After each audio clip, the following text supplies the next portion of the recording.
We got Ashton Forbes in the house. What's up, Hodgetwins? How you guys doing? I mean, you look smart. You got to be looking smart when you're talking about teleporting airplanes and cold fusion, right? Yeah. Okay, so Malaysia Airlines Flight 370, plane's flying and fucking disappears, right? Yeah, just completely disappears off the face of the Earth. And these orbs spinning around it here, you see that zap that just happened. Like, when anyone that looks at this right away, they go, what are you saying, that aliens zapped the plane away right here? Because it's just so anomalous. Yeah, everything's gone. When you mentioned the term orb, what is an orb? Because it looks like a sphere of energy when we look at these videos. When you see this field around these orbs, this heat signature, you can tell right away that we're not looking at like a metallic structure. Sorry, what the hell is that? Yeah. So what we're looking at right here is a wormhole. Extremely cold. Yeah, this is an endothermic event. An exothermic event would be an explosion. So if this was an explosion, we'd expect to see this white hot. This is an absorption of energy as opposed to a release of energy. Right. Jeez. Is it any chance that the people that was on this flight, are they alive or? I think the whole thing was a covert event. The question you have to ask is, who was on that plane? A paper that he wrote for the Air Force Research Labs called Teleportation Physics Study, 2004. Teleportation Physics Study. Is that the technology Tesla was working on? Yeah, so Tesla had figured out free energy, and JP Morgan, like the JP Morgan, nixed it. This is Nikola Tesla? Yeah, and apparently Edison as well was like his competitor, and these guys made a ton of money off of selling energy to people. And they're ripping people off, I know that. Controlling people. Yeah. And it's the people that are left the ones that are like super close-minded about it. They're like, nope, that's not possible. I wasn't taught that. That can't be real. Yeah, you're a conspiracy theorist. They love to paint me with that one. Yeah, you're Russian disinformation. Yeah. They tried to paint me with that one. They're going to find out that they're wrong, and it's just a matter of time. And the more pig-headed and ignorant they are, the more foolish they're going to look. We got Ashton Forbes in the house. What's up, Hodgetwins? How you guys doing? Yeah, doing good, man. Doing pretty good. I mean, you look smart. That's why I got the glasses. I could get the LASIK surgery, but you got to be looking smart when you're talking about teleporting airplanes and cold fusion, right? Yeah. Yeah. Tell us a little bit about yourself, your background, your education. Yeah, well, I mean, first of all, this is like a dream come true to like be talking to all these super famous podcaster people, and I appreciate you guys having me on the show. Oh, thanks for coming. I'm actually just a business school student at heart, and I've been working in healthcare IT for 20 years, and I would never have expected to have the kind of attention that I have on me now regarding social media, regarding this case. A year ago, I saw what I think are probably the most important videos in the history of the world, which are now being referred to as the MH370 videos. And I just decided to ask the question, what if these videos are real? Can we prove the videos are real? Can we look into the mystery of the plane? Can we understand the science and the physics that's on display? And the case has just snowballed in the last year, where we... from looking into it, and also with the help of this organization I started, MH370X, I think we've gone above and beyond in order to prove that there was a major cover-up that happened to this plane. There's exotic technology on this planet that somebody has control of, and it was used on this plane, and that's why we covered it up. So I don't think of myself as anyone special. I hate the term expert and all these stuff that people try to claim to, appeal to authority and what have you. I'm just a regular guy that is in an extraordinary situation. And I've applied myself in a way like every day after work, I research the plane or the physics and what have you. And I'm at the point where not only am I 100% convinced that these videos are real, we can explain all of the aspects of it, including the physics. So that's what I hope to do with you guys here today. Okay, so Malaysia Airlines Flight 370, this happened in 2015. 2014. 2014. Yeah, March 7th, March 8th, depending on the time zone you use. Okay. 2014, yeah. So for anybody that's been living on a rock for like the last 30 years, this plane's flying. I guess it's going to Beijing. Yep. Right? And fucking disappears, right? Yeah, just completely disappears off the face of the Earth. And right away, everybody's wondering what was going on. Like, if people who are a little bit older remember, we didn't know, like, where was the plane when it disappeared, like what time. There was multiple times being thrown out there.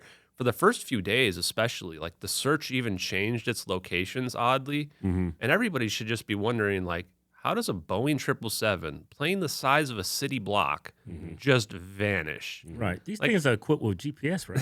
They have trackers in the engines. Right. We've got satellite. We have right now, there's 10,000 satellites under the United States military control. That's just the United States, not even I didn't including know other that, countries. So even 10 years ago, just cut it in half, still 5,000 satellites. Like, can a plane really disappear? Like, we're not an enemy of the state anymore where we're like looking down through our satellites straight down and it's only real time. Like, it's all recorded. We Right. can look back anytime. And the other thing, too, that a lot of people have to realize is like planes don't crash without leaving debris fields, Right. especially in the ocean. Plane crashes in the ocean, all the debris is going to start scattering all over. You're going to have this debris field like tens of miles wide. Right. People are going to be picking it up out of the ocean. You're going to see it in satellites. Planes will be able to fly over and see it. They were searching with 40 boats and 40 planes afterwards. And the official searched for 3 years. Never found anything.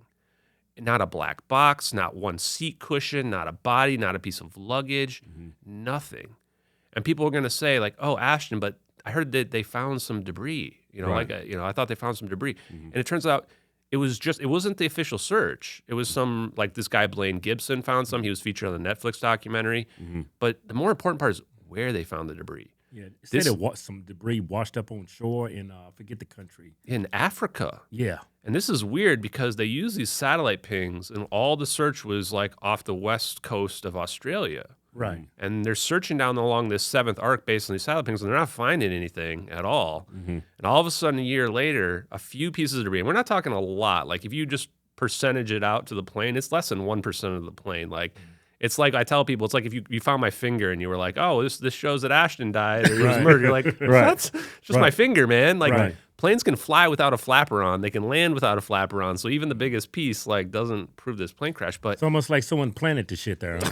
well, people say that, but so the way I look at it is there's two options. Either the satellite pings that led us into the South Indian Ocean are fake or fraudulent or misinterpreted or whatever, or that debris must be fake. It has to be one or the other. And for me, I just think the satellite pings are fake. There's really no reason to believe the satellite pings are legit because there's no witnesses that saw the plane there. It supposedly crashed in the morning. It's a busy shipping route. We found nothing. There's no other company that said, "Oh, we also have some satellite pings and we saw it there."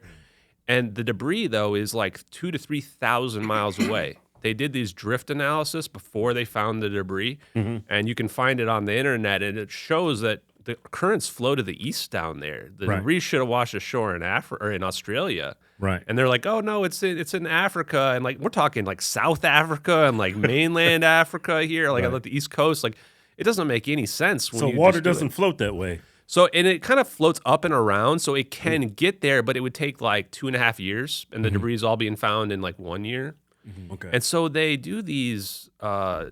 They kind of take some wooden boards and they throw in the water to see what would happen. Right, And they right. realize right away there's no chance it's getting to Africa. And they Right. go, just forget about that. That didn't happen. Right. And then the Americans give them this flapper on and they put it in the water and they weigh it down so it kind of sticks out of the water. And they go, okay, well, this is fine because the wind will blow it and what have you. And that's the closest piece. And they try to say that that's fine. But even with that one, there's barnacles on the part that's sticking out of the water. Well, how do you get barnacles on something that's sticking out of the water? It makes no sense at all. And then they look at the barnacles and they realize there's only 4 months of growth on these barnacles. Like you're saying it was in the water for like 16 months. How can there be so little? So for me, the answer is this plane either didn't crash at all or it didn't crash at all near the South Indian Ocean. And when you look at all these other investigators that looked into it, almost all of them, they base their opinion on the plane crash in the South Indian Ocean based on the satellite pings. If you just throw out those satellite pings, the story changes completely. And when you look at the map of like where all this debris is, and you look at this military base that's in the news right now, Diego Garcia military base, the UK just handed it back over to the indigenous people, except for the military base, which the United States and UK are going to control for another 99 years. It's like a perfect location where the debris could have been thrown in the water, for example, to wash ashore in Africa. So a lot of people say, what do you think happened to this plane? I go, well, there's this military base that's super secret in the Indian Ocean here where nobody's allowed to visit and there's all this sketchy stuff happening to it. If that plane ended up there and they just ripped it apart, threw some in the water, there you go. That debris is going to be washing up where we found it. Okay. Well, there's some video that we want to show everybody. Yeah. And I like to get your commentary while we look at the video. Yeah. But did you get both videos, Yeah, Joe? I got the satellite video. You want to watch the thermal? Or Let's watch the satellite video first. Sure. Yeah, so this is the satellite video. Now, this video was published May 19th, 2014. And the description in it says received March 12th, 2014, which is 4 days after the plane disappeared. Okay. So unless this person's lying in their description, like this video has to be real. And you look at it, and we can see this orb come flying in at like hypersonic or supersonic speeds and immediately start tracking the plane. And then these other orbs come flying in as well. And you see this is a perfect triangle formation. Right. Well, this plane's going 450 miles an hour, right? Probably a little bit slower because it's low altitude. These clouds we see are cumulus clouds. They're very low altitude clouds. And the plane's turning as well. So this means this plane's actually probably flying pretty slow. It looks like it's actually doing like an emergency descent maneuver, potentially trying to land in the ocean. And these orbs spinning around it here, you see that zap that just happened. Like when anyone that looks at this right away, they go, what are you saying, that aliens zapped the plane away right here? Because it's just so anomalous. Yeah, everything's gone. Yeah, everything's just gone. And now if you let it play after this as well, the person that is recording this like scrolls over to the right. They like to show us like this plane didn't like just kind of get cloaked or something like that. It's just straight up gone. And the person that's recording this, you saw that cursor just come over the screen right there at the end. This is a screen recording. Like this is not somebody with a camera or something like that. And also we could tell from the field of view, this cursor comes off the top right and then it goes off the top bottom left of the screen. Meaning what we're looking at here is just a cropped version of a bigger field of view. Right. That mouse is probably some of the best evidence that's real because it's indicative of a Citrix session, which is a remote terminal session, like me logged in on my computer to a remote database. Right. Okay. And where the mouse starts and ends is in the top right off the screen. So you can imagine there's a button up there that says start recording and then stop recording. And that's why it goes dark at the end there.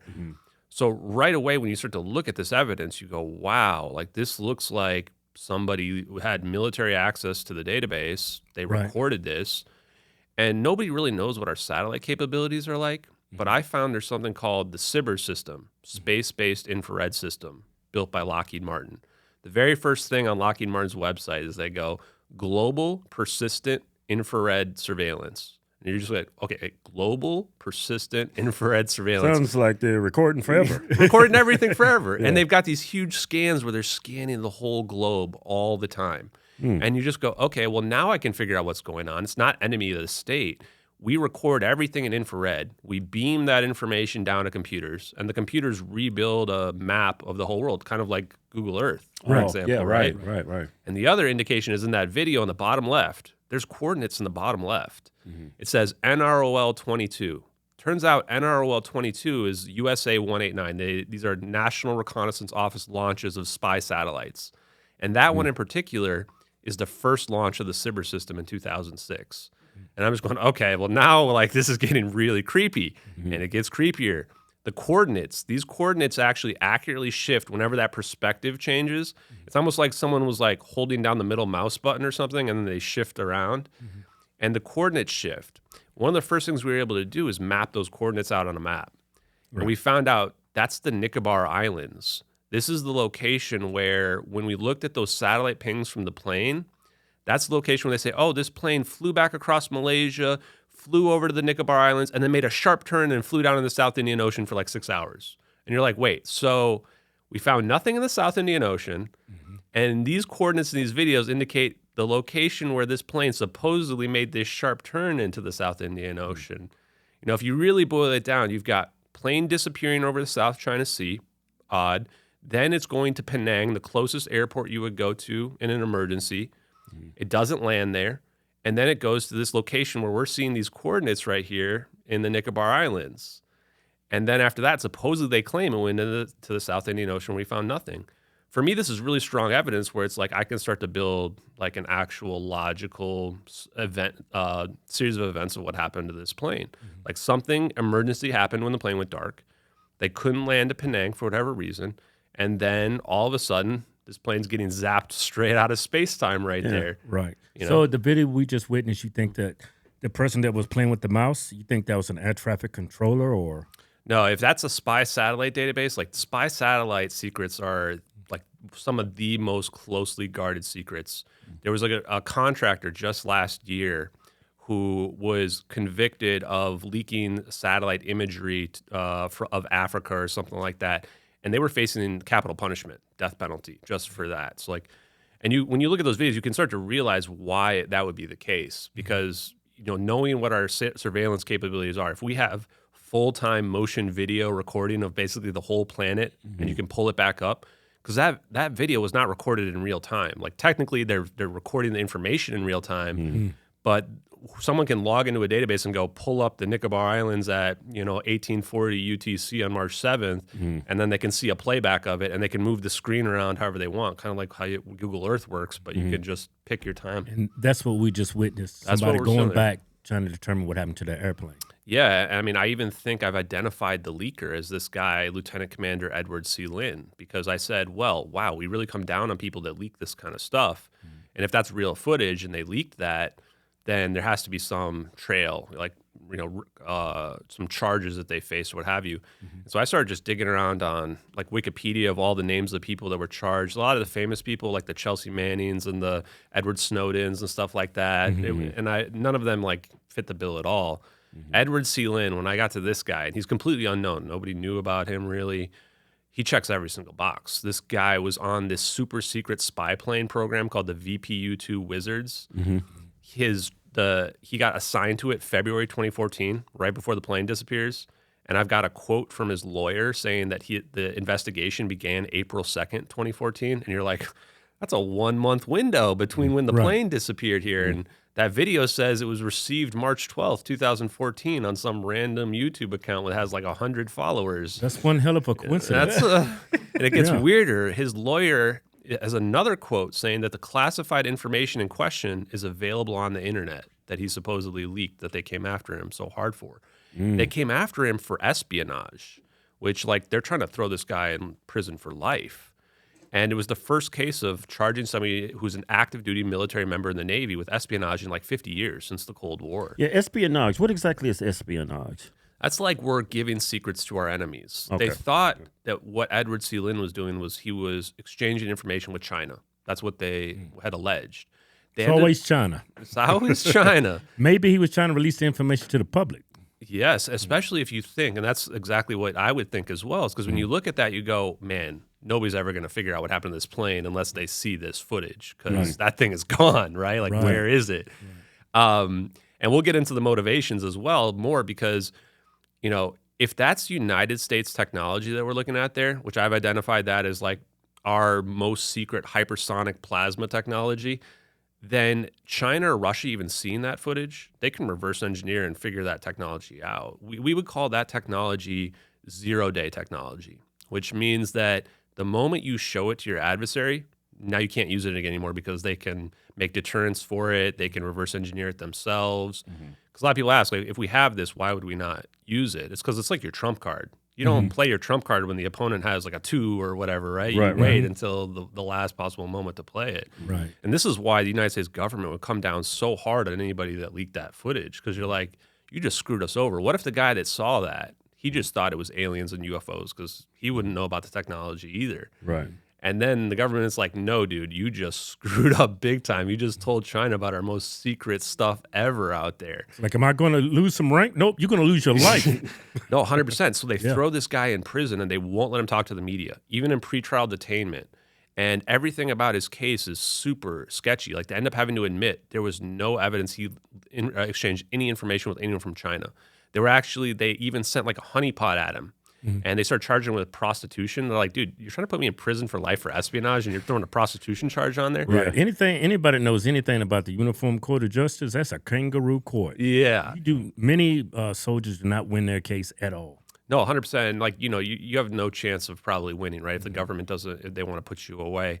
So it's clear that they actually abused him in pretrial detainment. Like, he's recorded saying that he was mistreated. These goon squad people would like, put him out in the cold and ruffle his cell and what have you all the time. they were clearly trying to get him to like basically toe the line. And he ended up doing that. He took a plea deal. And so all the espionage charges were dropped. They had no evidence for it. They just got him on the release of classified information charges. And he ended up issuing this statement that was basically like, nobody should do what I did. What I did was so dumb. And when you think about it with context of the videos, you're going, oh, they told him, like, you just gave away our secrets. This guy was a patriot by all accounts. Like, his family was even saying, like, he's not a bad guy. Like, why are the government coming at him so hard? So even after this espionage charges go away, they ended up getting him for 9 years in prison, which for just release of classified information, that is way, way too much. People that have similar charges, they get like, a few months or a year. He's getting 9 years. Whatever he did had to be huge. Well, if you're Joe Biden, none. Yeah, if you're related to the right people in this world, then you get nothing and you don't face consequences. We have a thermal video as well, right? When you mentioned the term orb, what is an orb? Yeah, so what these orbs are, I mean, I just call them orbs because that's how you would talk to anybody who doesn't understand what we're looking at, because it looks like a sphere of energy when we look at these videos. And this here is the drone video. This is some kind of MQ-1 Reaper drone or MQ-1C with an aerial surveillance package underneath the wings. Yep. And you can tell that the operator here, like, this is accurate camera shake. It increases when they're zooming in here. The operator's even struggling to keep the plane in focus, and this would be because of the lag with respect to like the operators in a remote location. Right. So there's a little bit of a lag there. Now, when this zooms in, you're going to see this very distinct heat signature on these orbs. You can actually already see these dark lines. Yes. These dark lines are in front of the orbs. That's a huge key that what we're looking at here is not conventional propulsion at all. And when you see this field around these orbs with this heat signature, you can tell right away that we're not looking at like a metallic structure. This is like a field around something. Now, what I've come to realize is this is something called an exotic vacuum object. This is made, this was discovered by somebody named Ken Shoulders. He was an engineer who worked on inventing microelectronics and like some really advanced technology back in like, I want to say the 60s. Richard Feynman, of the Manhattan Project, ended up having to apologize to Ken Shoulders because he thought that this idea of these exotic vacuum objects wasn't possible, this state of plasma where they form these self-regulating, self-sustaining structures. Yeah. Sorry, what the hell is that? Yeah. So what we're looking at right here is a wormhole. This is the first ever wormhole that's ever been visualized on, as far as I can tell, in sci-fi or in real life. Black hole. Why is it black like that? Yeah, because this is cold. This is thermal, and we can tell based on the engine. So this is extremely cold. Yeah, this is an endothermic event. An exothermic event would be an explosion. So if this was an explosion, we'd expect to see this white hot, and a release. This is an absorption of energy as opposed to a release of energy. And this is where physics starts to come into play, where you start to realize that what we perceive in our universe as an empty vacuum, of space is not actually empty. Like, we are sitting in a sea of energy. Imagine being on top of this sea of energy. And in that case, what is it that we're looking at here? We're looking at an extraction of that energy, like lowering the water level of that energy. So this is the part that these videos end up showing physics that mainstream physics doesn't understand. Like, Einstein's equations say you can, and like Dirac's theory of the sea of energy show that you can have negative energy levels, but everybody thinks of negative energy as this exotic, misty purple substance when that's not what it is at all. It's really just a matter of looking at, like, we are in this equilibrium of energy. Like, if you were to get in the bathtub and you get to a point where you don't feel the hot or the cold in the bathtub anymore, but it's still hot. If somebody else were to touch it, they would feel it being hot. That's the reason why we don't feel that energy all around us, but it's there.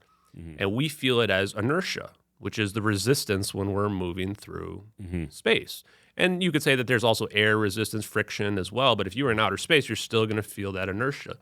And the reason why you feel that is because of this 0-point energy that's all there, all around us. So what you're seeing right there in that video is you're seeing this removal of that energy to a point where it creates a singularity. They call it the Schwinger limit. When you reach to a point where you extracted enough energy fast enough, it breaks something called the Schwinger limit, which I think the energy level density is like 10 to the 33, somewhere around that level. So you get to this level where you create a singularity. Now, the difference between that and a black hole is that a wormhole has no event horizon. A lot of people ask, like, if you were to go through a wormhole, are you going to get spaghettified, because a black hole has so much mass that you would get ripped to shreds, essentially. But in a wormhole, there's been these scientific papers that have come out since about 2020, which is 6 years after these videos got on the internet.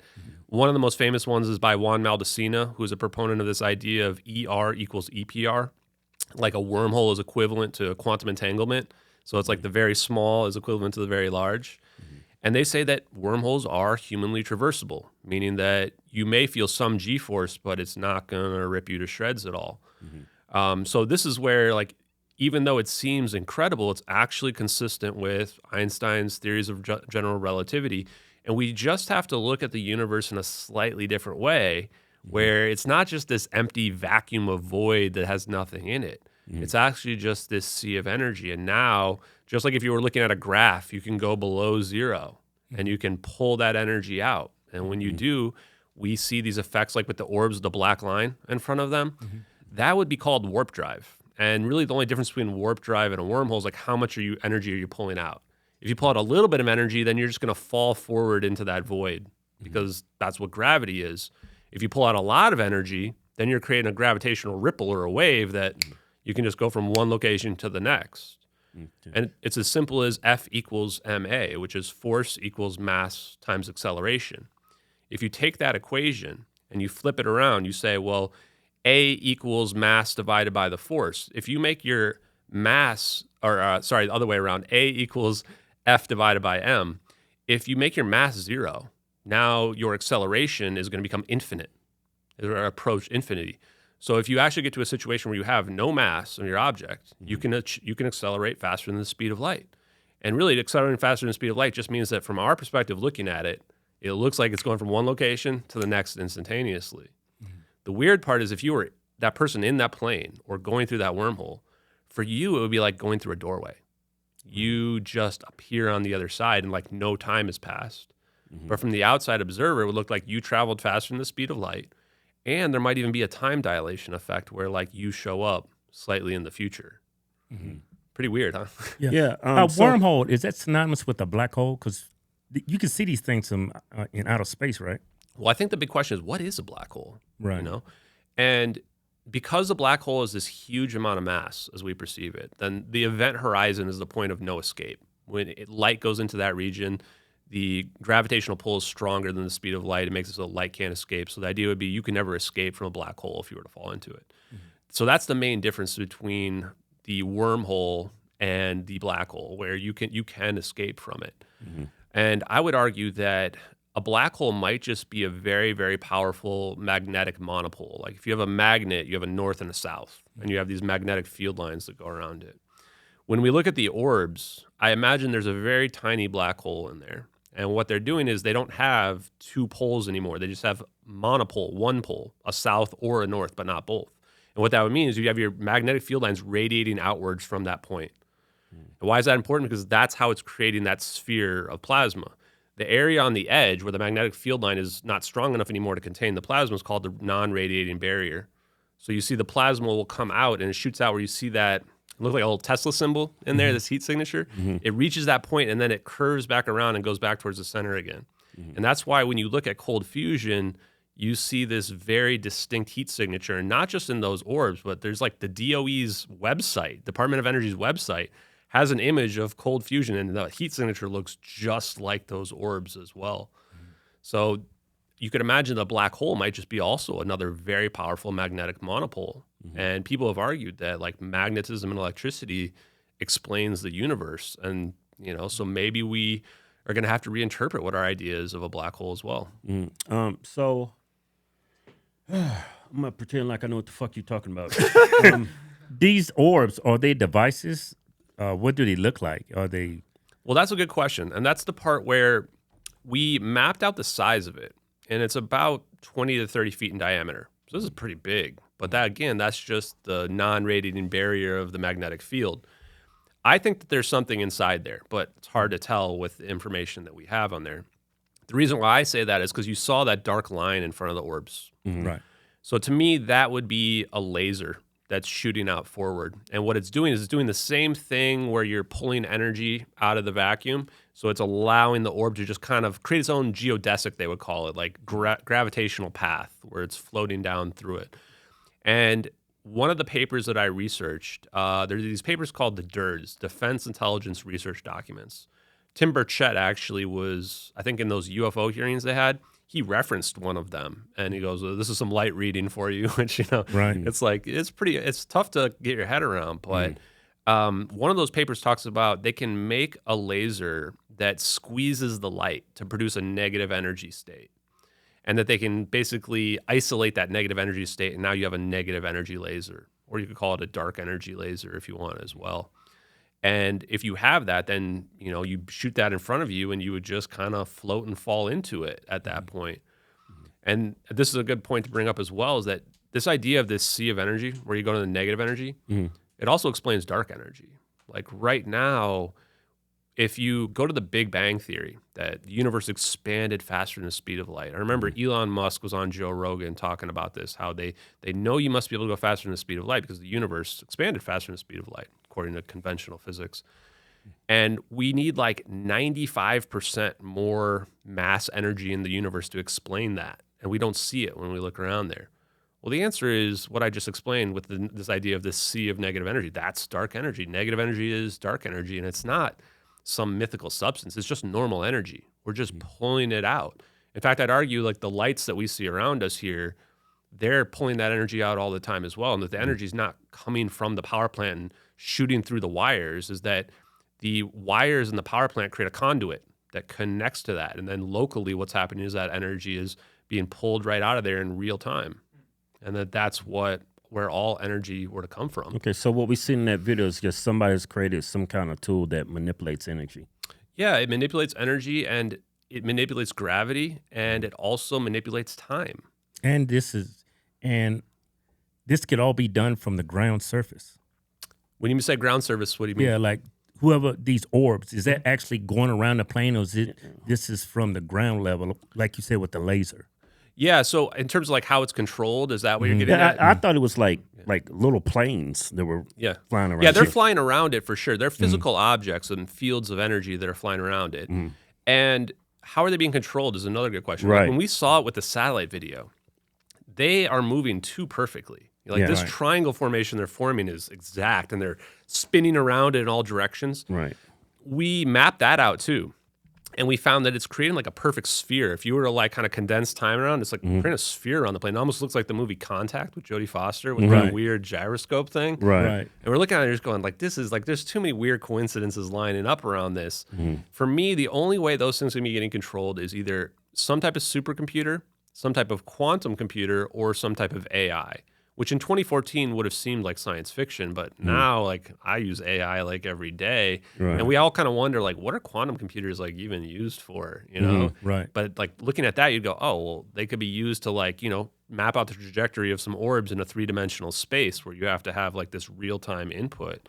And I would expect that the military had figured out AI decades before we have, and maybe that's where they bridged the gap between Ken Shoulder's work in the 80s, where he figured out these exotic vacuum objects can just create these self-sustaining plasma balls, to like, how can we control them now and do crazy stuff like teleport an airplane or whatever other weird, weaponization we want to do with it. Yeah. So you think this is a military weapon? I thought it was like aliens or something. A lot of people do, and I don't blame anyone. I remember the first podcast I did was with Chad and Sherry of the Investigate Earth, and I was freaked out, and I was like, they're going to kill me for finding this out. I was like, the aliens zapped the plane. This must be like 1,000 years in the future technology. And the thing that first started to change my perspective was I kept watching that drone video over and over and over and over again. And I realized whoever's filming that knows what's about to go down. Like, they're filming the plane before the orbs ever show up in both videos. Right. I remember Chris Leto. He's one of these guys that does YouTube about UFO stuff. He's an ex-military guy like you guys are, and a veteran. And he's like, this looks like an operation to me when he first looked at it, because the drone is flying so close to the plane. Like a PSYOP. Yeah, and when they zoom in, too, you're like, why is it zooming in like that? Especially right before the zap. And you can even zooms see the out a little jet bit. streams of the flight. Yeah, you can see. Yeah, exactly. And we found out that's not contrails. Those clouds mean that this plane is really low. So contrails only form at very high altitudes. So quickly started to realize like there's this story starting to be developed with these videos where it's like that's smoke coming out of the back of the plane. And you're like, okay, so we've got an operation, we've got smoke coming out of the back of the plane, and the operator zooms out right before these orbs converge and the plane zaps away. Which to me says they know what's about to go down here. Right. So now I'm going, okay, well, unless we're in some kind of treaty with the extraterrestrials, like that's got to be like, we have to know what's going down there. It's got to be our technology.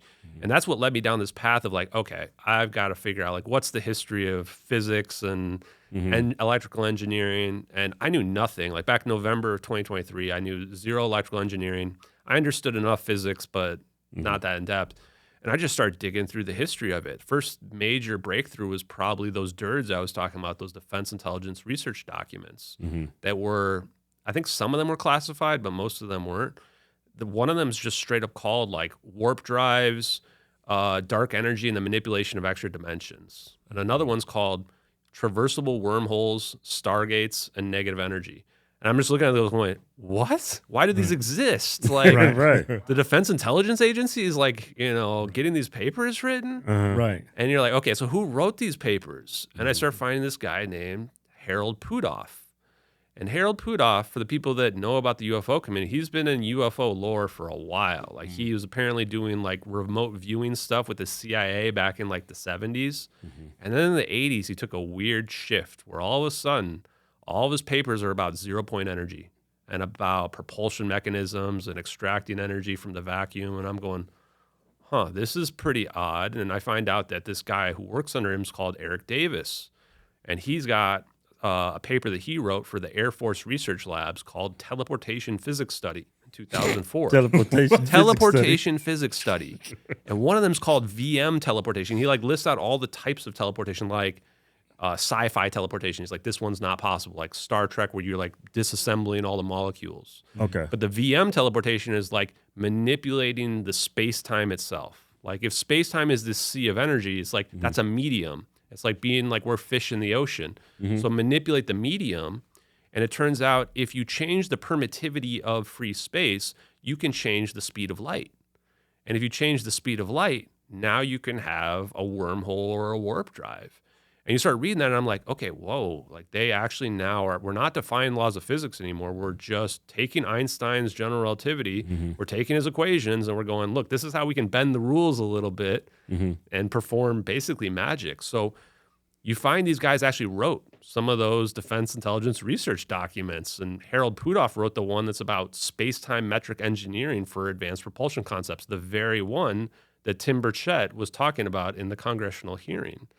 And then it goes even further. Like I'm at the point where like Hal Pudoff is like the godfather of this science. Like he's connected to everybody. Turns out he was connected to Ken Shoulders, the guy that created those exotic vacuum objects. He and Ken Shoulders both worked at something called the Stanford Research Institute in the 70s and the 80s. And they were developing legit like technology. I think Harold Pudoff came up with the first tunable laser. Like these guys were smart MFers, right? Right. I mean, Hal Pudoff got his PhD from Stanford. He wrote one of the textbooks on quantum mechanics. Like these guys know something. I'm sure at this point, like if those guys saw those videos and were asked to comment, like they're gonna either say, yeah, no comment, or like, oh yeah, that's exactly what we would expect it to look like, right? So Those orbs,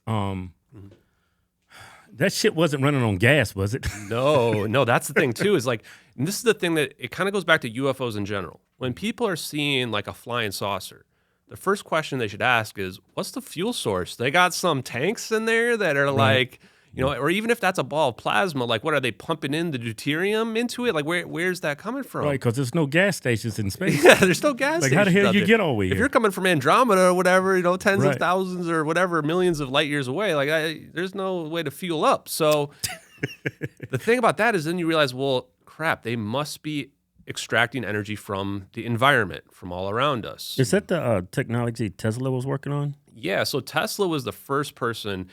I was talking with your producer Joe beforehand, where it's like when I grew up, I thought Tesla was like this mythical figure. I didn't realize he was like a Right. real person. I thought it was like a car company. Now it's a car company, right? But you realize, you dig into it and you go, shit, Tesla had figured out free energy, and JP Morgan, like the JP Morgan, like nixed it. This is Nikola Tesla. Yeah, and apparently Edison as well was like his competitor, and these guys made a ton of money off of selling energy to people, and with Tesla, They're ripping people off. I know that. controlling people. Yeah. And so, Tesla had this idea he could just extract energy from the earth or from all around us. And he also had this idea that he can change the speed of light, and that he had this idea of radiant energy. And radiant energy is just the 0-point energy all around us. And Tesla had figured out how to tap into that. He'd also figured out that you can create a longitudinal wave. A transverse wave is just what we think of as a wave going forward. An electromagnetic wave is an electric wave and a magnetic wave, and they kind of create a perpendicular path when they traverse through the medium of space-time. But he thought, we can make a longitudinal wave, which a longitudinal wave is more like a sound wave that perturbates through a medium. And he thought, these longitudinal waves are traveling through the ether, they used to call it, which was this sea of energy. So this idea of radiant energy and 0-point energy, the Dirac sea, the ether, they're all the same thing. This idea that there's this latent energy, and you can actually transmit through it and extract energy from it, and that you can not really break the speed of light, but you can get around the speed of light. And this is where those people like Hal Puthoff and Eric Davis have been playing around with the Einstein's equations to show, like we can actually manipulate that by reducing or increasing the amount of energy in a region. So Tesla, I think, had figured it out.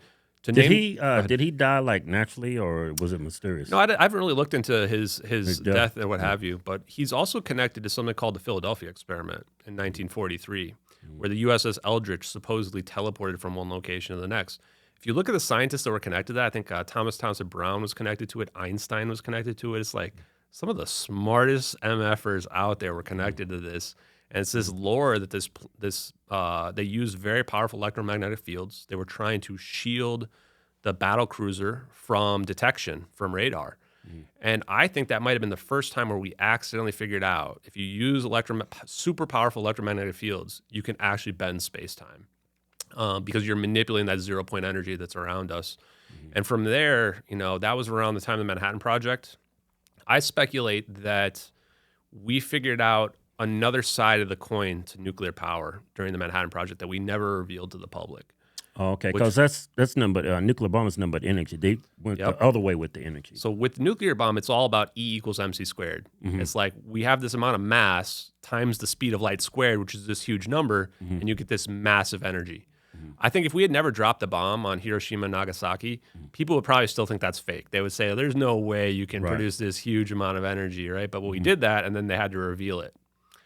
And now imagine that, like Richard Feynman and some of these other guys connected to the Manhattan Project, what if they find out that we don't even need like plutonium or any catalyst at all? We can just pull the energy out of space-time itself and create a massive explosion like that. Sounds like free energy for everyone. It really is free energy. And this is the part, so, they figured out this concept and they realized, holy shit, this is dangerous. This is like far beyond nuclear power at this point. It represents destructive capability beyond comprehension. Right. Like we can destroy the planet. We can create a black hole potentially by just pulling all this energy together and destroy the whole solar system, maybe create a big bang.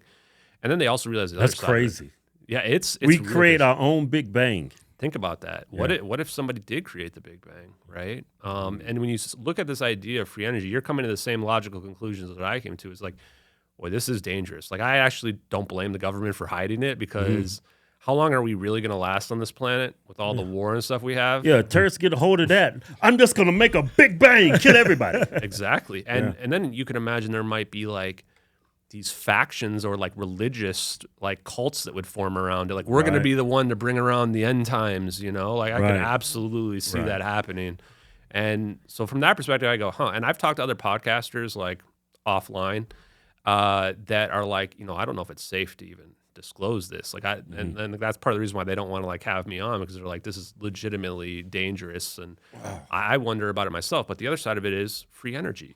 Yeah. Like this, and people wonder, like, what does free energy mean? There's this major misconception about it, that free energy is producing something from nothing. But that's You could not what it fix is. global warming, right? Oh, the climate change thing is a whole scam. It's a Yeah. huge scam. It's just a political Right, thing. right. Like, we could end the climate change issue overnight with Right. releasing of this information. Right. Cold fusion can do it. You can argue Ken Shoulders called them exotic vacuum objects because he believed they were extracting energy from the vacuum, from the 0 point field. And this is the part where, like, people are going to find out with cold fusion, we don't need to be pumping deuterium into it. Like, it can just literally become self-sustaining and extracting perpetual energy from the environment. In fact, it's been argued that they can actually basically manifest hydrogen and transmute elements through this same exact process, which means scarcity is over. Like, we can have free, unlimited energy that we can be pulling out of the vacuum.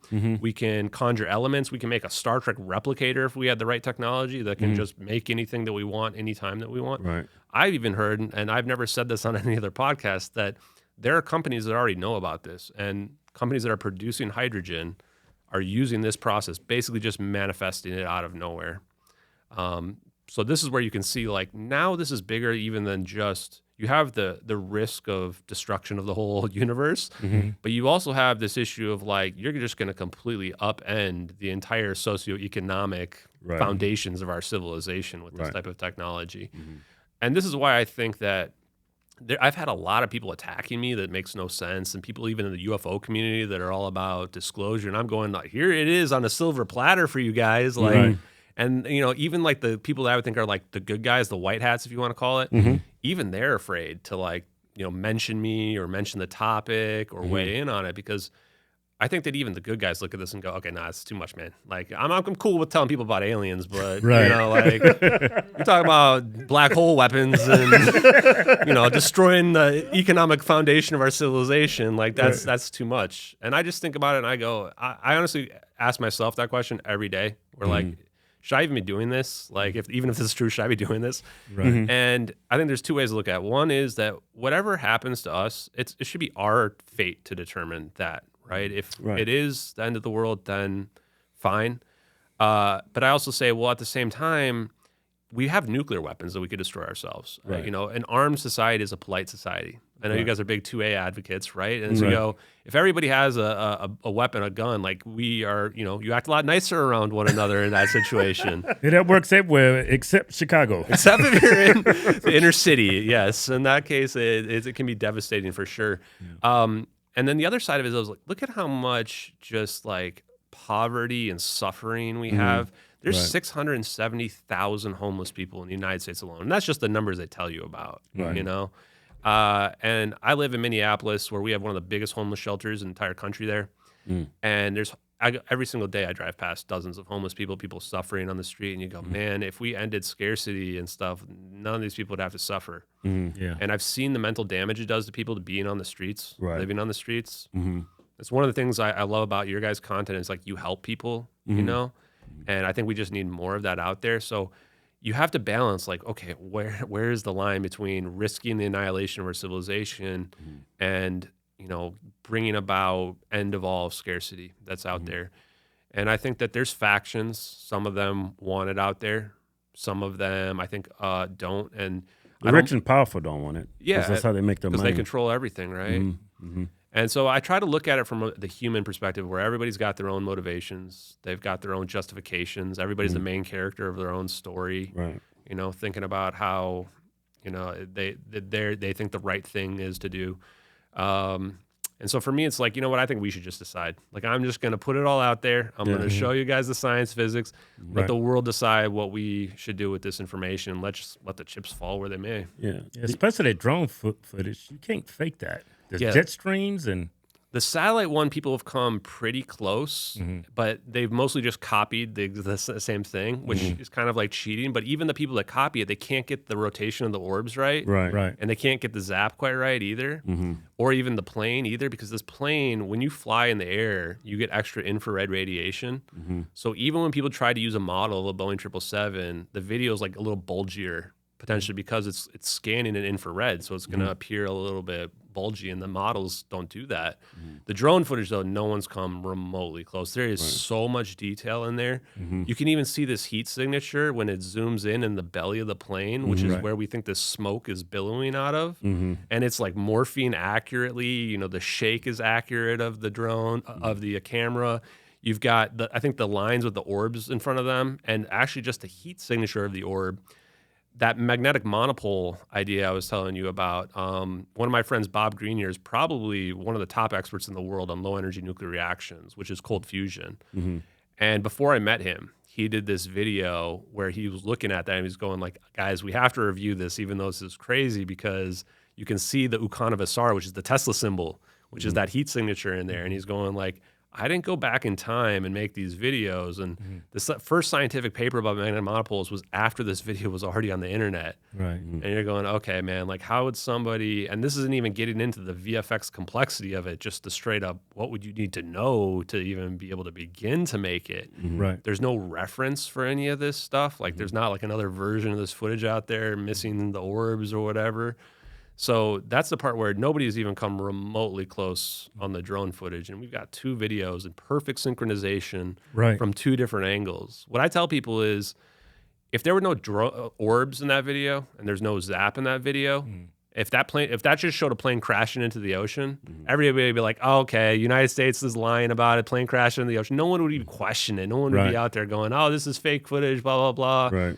It's just that people have such a hard time believing because it's so far beyond the paradigm. Like even people that were all about aliens and UFOs, they're going, no. We can't have teleportation technology. No. And I go, well, how do you think aliens are getting here from, Andromeda? Like, you know how far away that is? You can't. We're not floating out in our Elon Musk SpaceX rockets. To get here. Like, Got our new giveaway. You asked for it, we got it. Man, this is a 69 Chevy Camaro. We give away American muscle here. This is actually a race car, standard, 6-speed, Yanko version. Did you tell him it had a 540 big block in it? It's got over 700 horsepower in now. Did you hear that? This car got over 700 horses. That's crazy. How did they get 700 horses up under the hood? Hey, that's that white American engineering right there. That's what founded this country. Go to officialhodgetwins.com. Anything you buy from the site, get you automatic. And it'll win. Yeah. Hey, that airplane, what do you think happened to it? Yeah, so I think that what really happened to this plane was there was a fire. When that plane went dark, there was a fire. And so when I started researching the plane, I find out there's like 20 witnesses that corroborate a fire event. And it turns out there's almost 500 pounds of lithium-ion batteries in the forward cargo bay right next to the electronics bay, which is like the worst spot. You don't want to have them.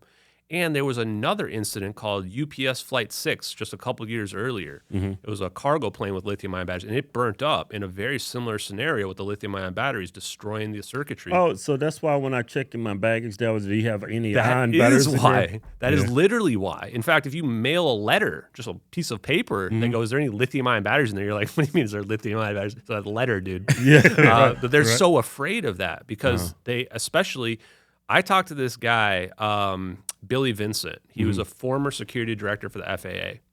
The reason why I talked to him is because I was Googling all the old articles about the plane, and he had speculated the lithium-ion battery fire scenario before the batteries were even known. Malaysian Airlines lied for 2 weeks. They said there was nothing dangerous in the cargo. And then on March 20th, after they had already invented this story of the plane going down in the South Indian Ocean, they go, oh yeah, there's 500 pounds of lithium-ion batteries. They didn't get scanned a couple times, and they were right in the wrong spot. And you're like, wait, you didn't tell us that? You didn't think that might be important information? So I talked to Billy Vincent. He was the one that told me about UPS Flight 6. So I'm like, dude, how did you know that this was a fire event without the witnesses, without knowing the batteries? And he's like, well, in UPS Flight 6, like the pilots didn't even have time to get their hoods on. In fact, the captain passed out before he could even get his hood on because just one inhalation of the smoke and you're out. That's how dangerous lithium-ion battery smoke is and fires are. And so what ended up happening is the co-pilot tried to land the plane, but he couldn't see because the smoke was blocking the window. So he couldn't even see out. And so the plane ends up crashing after they tried to land somewhere and they couldn't land. And I go, holy shit, that's the answer here. Like this guy, Mike McKay, is on an oil rig. He sees the plane on fire for 5 to 10 seconds or 10 to 15 seconds in this location where the plane disappeared initially. And you go, okay, that's when the fire started. damage the equipment. That's why the plane goes dark. It's not the guy like turning off all the capabilities of the plane, right? Right. And what do? They turn around immediately. In fact, people looked at the radar plots of the turn back and they realized it was not under autopilot. It was a manual control. So guy takes control of the plane, turns it back. Where does he go? He goes to the closest airport to land a Boeing 777, Penang. And it's like 20 minutes away. You realize you have to land. It takes a while when you land in your plane. And he's going there. It's got the longest runway that you would need there. He doesn't go back to Kuala Lumpur because there's these huge mountain ranges. So, and it's a little bit further as well. And in this situation with the fire, you need to depressurize the plane to get air into the plane so that people aren't going to die from the smoke. And when you do that, you have to fly low. And it turns out they showed that the plane did do an emergency descent maneuver when it turned back. In fact, that's where our next set of witnesses, a bunch of fishermen that are off the coast of Thailand and Malaysia, and they see this plane flying unusually low. And you go, well, that's why they're doing it, because he's trying to get oxygen into the plane for the people to be able to breathe. And he doesn't want to fly too low because he doesn't want to hit the mountains as well. So it's pitch black outside. And if he doesn't have any lights, like now this is really dangerous. Right. So they get to Penang and they don't land. And we know they were flying low at Penang because the co-pilot's cell phone pings a cell tower right there. And so now you wonder, oh, maybe they couldn't land because it's dark. They've got smoke. They potentially can't see. They've got no lights. And this is the part where I speculate we had communication with the plane. A lot of people will say, well, why did they not give out a Mayday call? Turns out they did. It seems like what happened was all of the communications up until the plane or after the plane went dark have all been classified, just not mentioned. You have to ask yourself, why did the Malaysian government not send up jets to track this plane, even though they were tracking it? You know, and it's because, well, they knew it was an emergency event. They knew it wasn't a hijacking. They knew it wasn't a suicidal pilot. The only way you could know that is if you had communication with the plane, that you were talking to the pilot and you knew that this was some type of emergency event. So then the question is, okay, well, why are they flying out to the Nicobar Islands? Because then they make a deviation, a turn after Penang.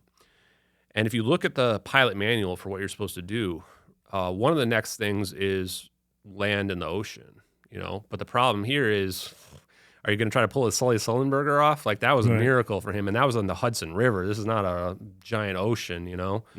So you imagine that probably what occurred at this point was there was some kind of, okay, this is where we're going to have a rendezvous point set up with you. We're going to bring our assets there so that when you land in the ocean and plane rips to shreds, we'll fish you out of the ocean or whatever we need to do. And this is where our final witness comes into play, Catherine T. Catherine T has one of the best recorded witness sightings of this plane. She was on a boat in the Nicobar Islands, basically at the same location where they claim this plane turned in the South Indian Ocean.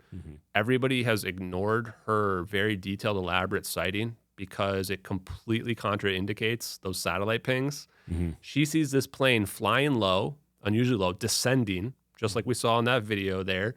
She sees it glowing orange, which is consistent with the fire suppression devices releasing bromine when it's trying to put out this fire, which is it's a halogen gas, like a orange halogen lamp. And she sees dark smoke coming out of the back of the plane. And you're just looking at her sighting, like she didn't make this sighting up. In fact, she still sticks to it like 10 years later. I talked to her in October. I got in touch with her last year. And I'm like, hey, can you just tell me what your story is? And it matched up with everything she said. The thing that creeped me out the most is I go, what time do you think you saw the plane? And she goes, well, I think it was around 1840 UTC, which was the time that plane was right there in the Nicobar Islands that I estimate that's what we're looking at in those videos, or within like 5 to 10 minutes. And she says, I felt pressured by the other investigators to change my time of my sighting. And I'm like, whoa, that is really, really creepy, because for these other people's story to make sense for the plane to go South Indian Ocean, like her sighting can't have happened, but she is in the flight path of the plane. And the Mayday call, China Times only reported Mayday call. They claim to have intercepted a communication from the Taipei embassy from the United States Navy of MH370, of the pilot saying that the plane was disintegrating and attempting an emergency landing. The timing of that, 2:43 a.m., which is 1843 UTC. That's within 5 minutes of Catherine T's sighting. And I'm just going, okay, guys, we've got a video with coordinates in it that's showing a plane on fire with smoke coming out of the back of it. We've got a real witness in that location within like 100 miles of those coordinates who saw the plane.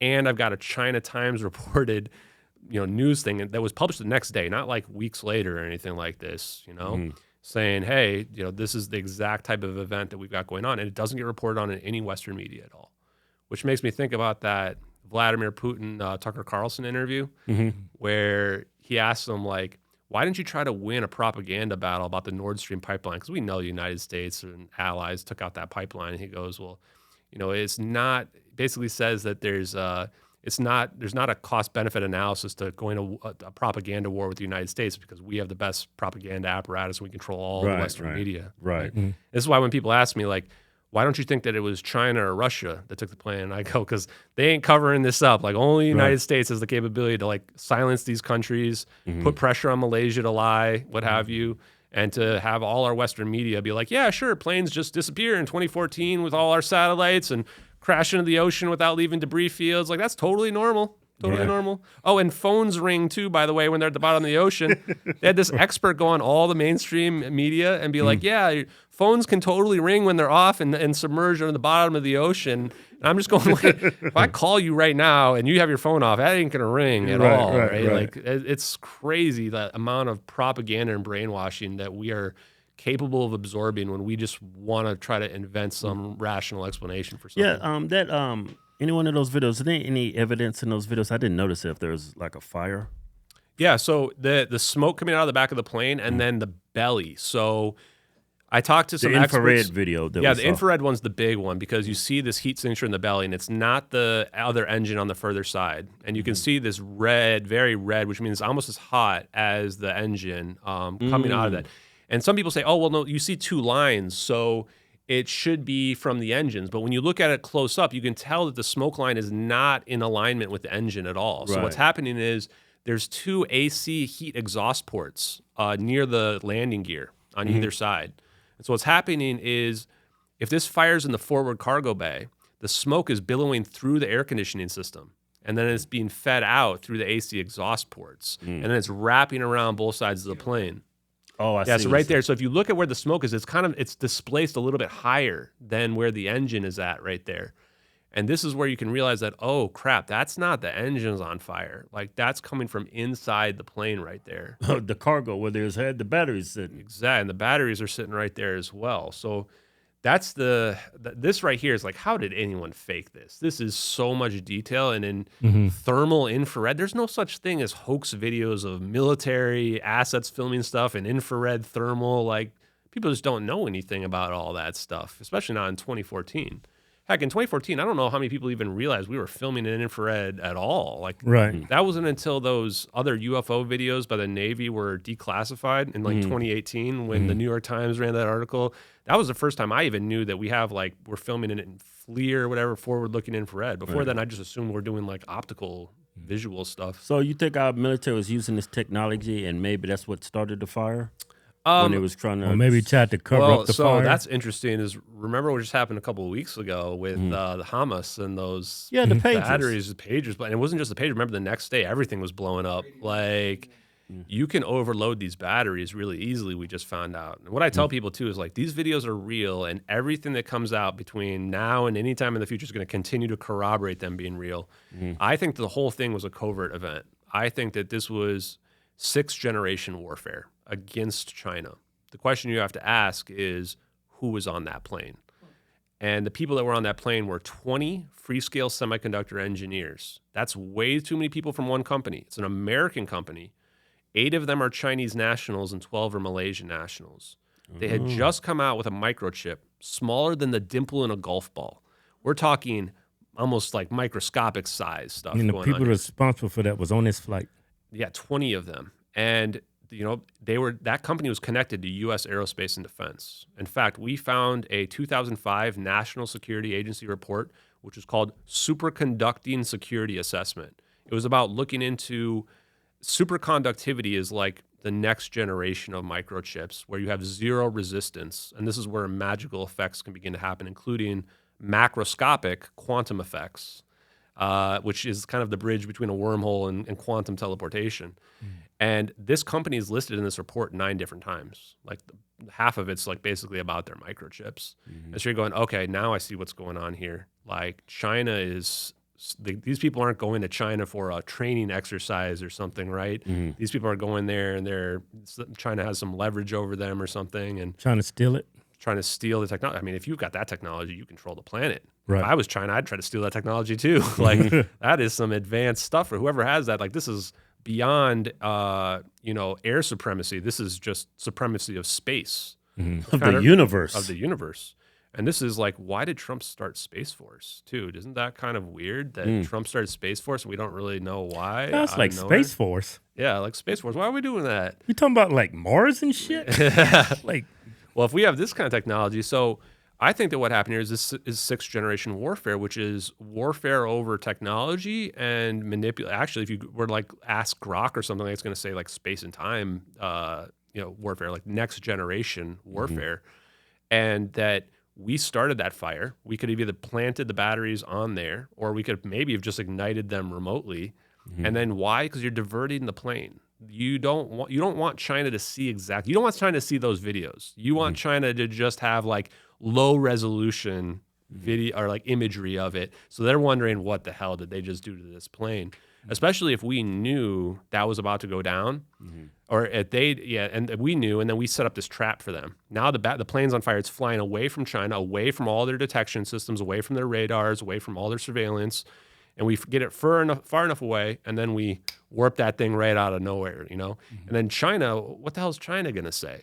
Is China going to go, oh yes, the United States, just teleported a plane away. Like we're going to have all, and MSNBC, Rachel Maddow's going to go, this has all the hallmarks of a Chinese disinformation operation. Nothing's going to happen, right? Like, so this is the part where, I think that the United States ran this covert operation. I think it was well planned out ahead of time. I think the batteries were part of this operation for sure.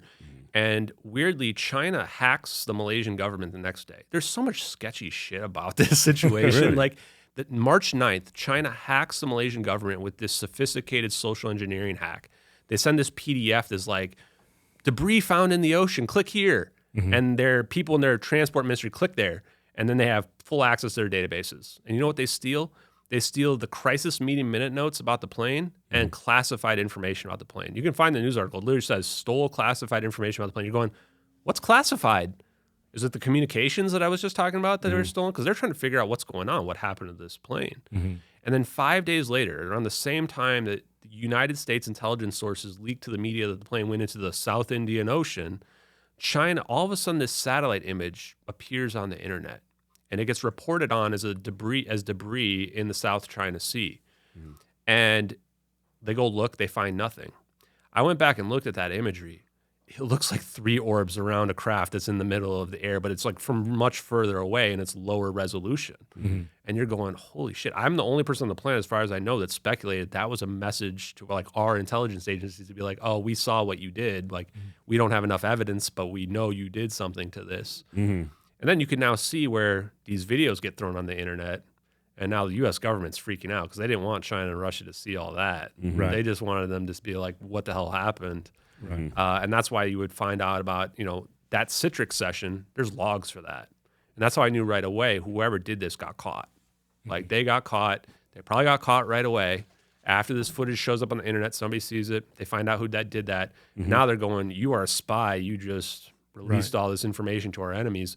Because if I can reverse engineer that, it's just, I'm a healthcare IT dude, works in medical records, and I can figure all that out from going through the history of the physics and all this stuff and find these guys like Hal Puthoff and all these other dudes. Like, China and Russia definitely figured it out. You could even argue the reason why I haven't been disappeared or silenced or talked to is because they already know China and Russia figured it out. And they're going, well, you can't do that much more damage at this point, right? Right. And if they make me disappear, then it's like, okay, well, now there's going to be this Streisand effect where becomes this mythology about the plane, right? Right. Yeah. Jeez. Is it any chance that the people that was on this flight, are they alive or?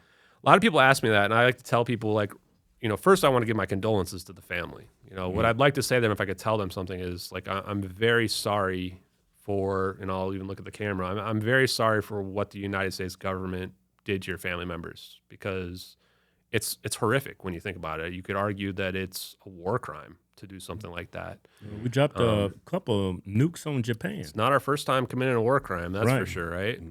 And we had to hide it because of the implications that we talked about before. You know, because the implications of bringing down the whole global economic system, the potential dangers of the planet ending. You can see it from that perspective. I think that the smoke from the fire, probably a lot of people succumb to it. And the reason is that there's an hour and 20 minutes between the plane going dark and the videos, the time and the location of the videos that we see. The masks on the airplanes only last like 15 or 20 minutes. For the record, guys, if you're on an airplane, don't depend on those masks unless you're getting to the ground right away, because they don't last that long. The ones in the cabin in the pilot in the cockpit last a lot longer, but the ones for the passengers don't last at all. So I imagine the people would have passed out pretty quickly and then just never woke up. And I honestly hope that's the case, because you can definitely survive that type of macroscopic phase conjugation wormhole event that we see. And if they did fly to Diego Garcia, which is where I think they showed up based on a bunch of witness sightings and some islands around there, then the only other thing is like either go into witness protection or something like that, become wards of the state, or like, as my buddy Dave would say, is like they give you some water bottle and then you drink it and you don't wake up again. And I hope we're not that evil. I mean, I hope it was more of like we set the plane on fire and accidentally, killed a bunch of people. Right. So pretty dark. Yeah. Way dark. So one of the first people I talked to about this was this guy named Salvatore Paez. And he's become an acquaintance of mine now. He's got these patents that are online that are relatively famous now, especially in the UFO community. They got a lot of attention in 2018. The story I've heard is that they found some kind of loophole to get them released on the internet, because he's an active Navy and Space Force engineer. And these patents were released under the Navy. They're called piezoelectric induced high temperature superconductivity. Remember, superconductivity related to that NSA security report on those people on the plane. Another one's called inertial mass reduction for a transmedium craft. Trans. Which is, it's a better kind of trans in this case. It's the kind of trans where you can go between the water and the air and outer space. And when it comes to inertial mass reduction, remember when I told you F equals ma, this is a situation where, like, if you reduce the energy out of a location, the mass of the object, or like this bottle here, shout out to this company here, it reduces, the mass reduces, which would mean the weight reduces. And that's a situation where you now can create situations where you can go faster than the speed of light. The other two patents that he has, one's high frequency gravitational wave generating device, which is like what we see with those lines in front of the orbs. And the last very important one is that he's got this magnetically confined fusion device. And you look at it and you go, okay, let me just add all these up in my head. This is like a floaty orb that can just defy gravity and move around however it wants now.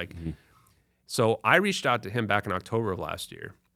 He responded right away. And I reach out to other physicists and stuff like that, and they like don't respond. They think you're crazy or whatever. Right. He reached out right away. He's like, set up a podcast. And I'm like, I don't have a podcast, right? You guys can watch Hard Truths #1 on my YouTube channel. Hard Truths #1? Yeah, on my YouTube channel, at JustXAshton on YouTube.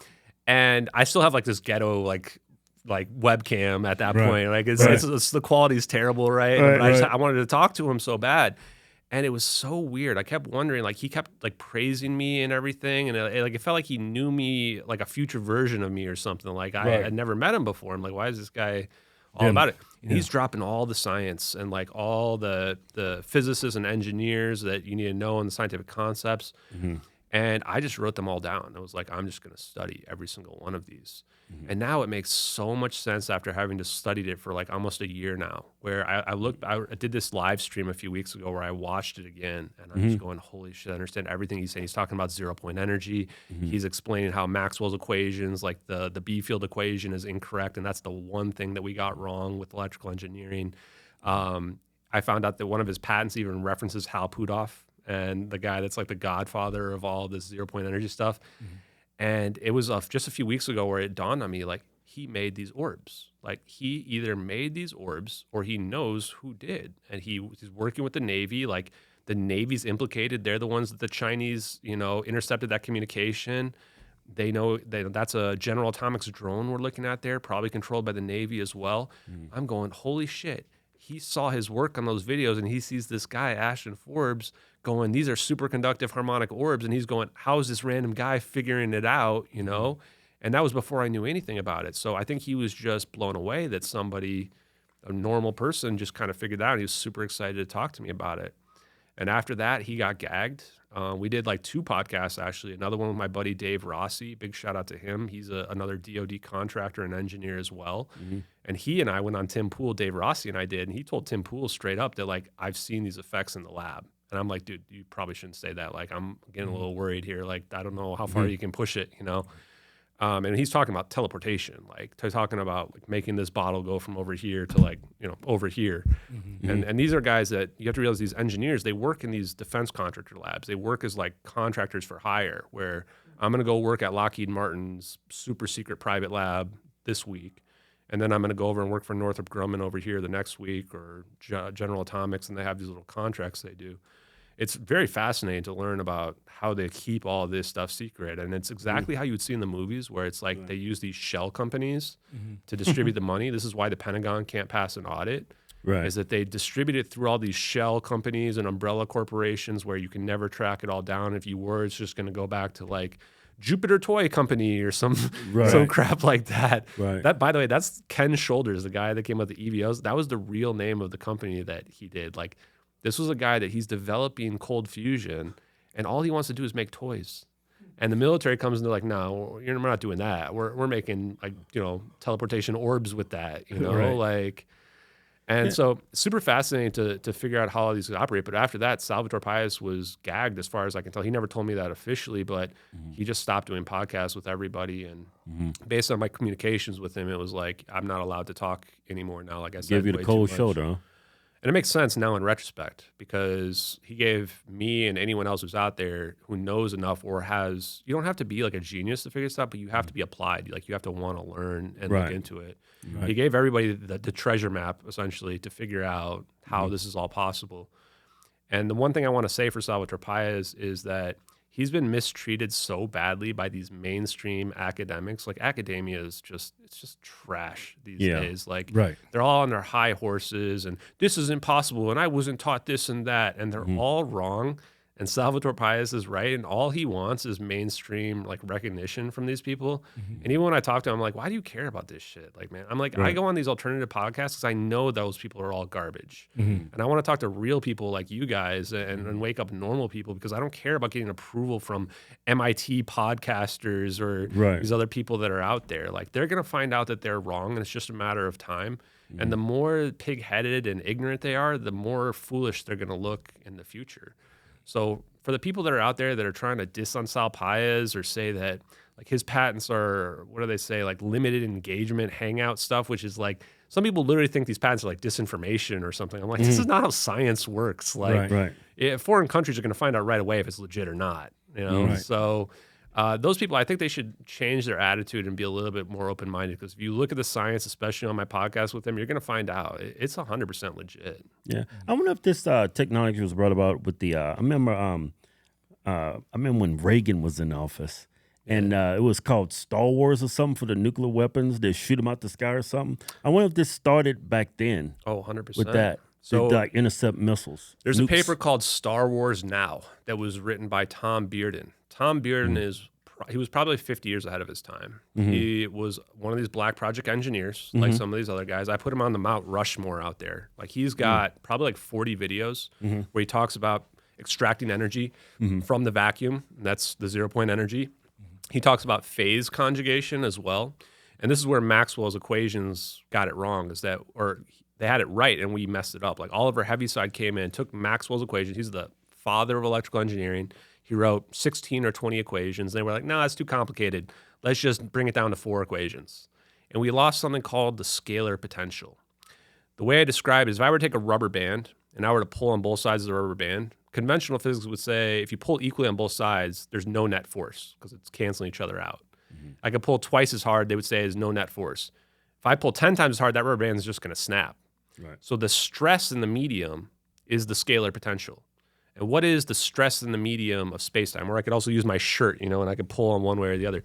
The stress in the medium of space-time is gravity. So what did we lose when we reduced Maxwell's equations?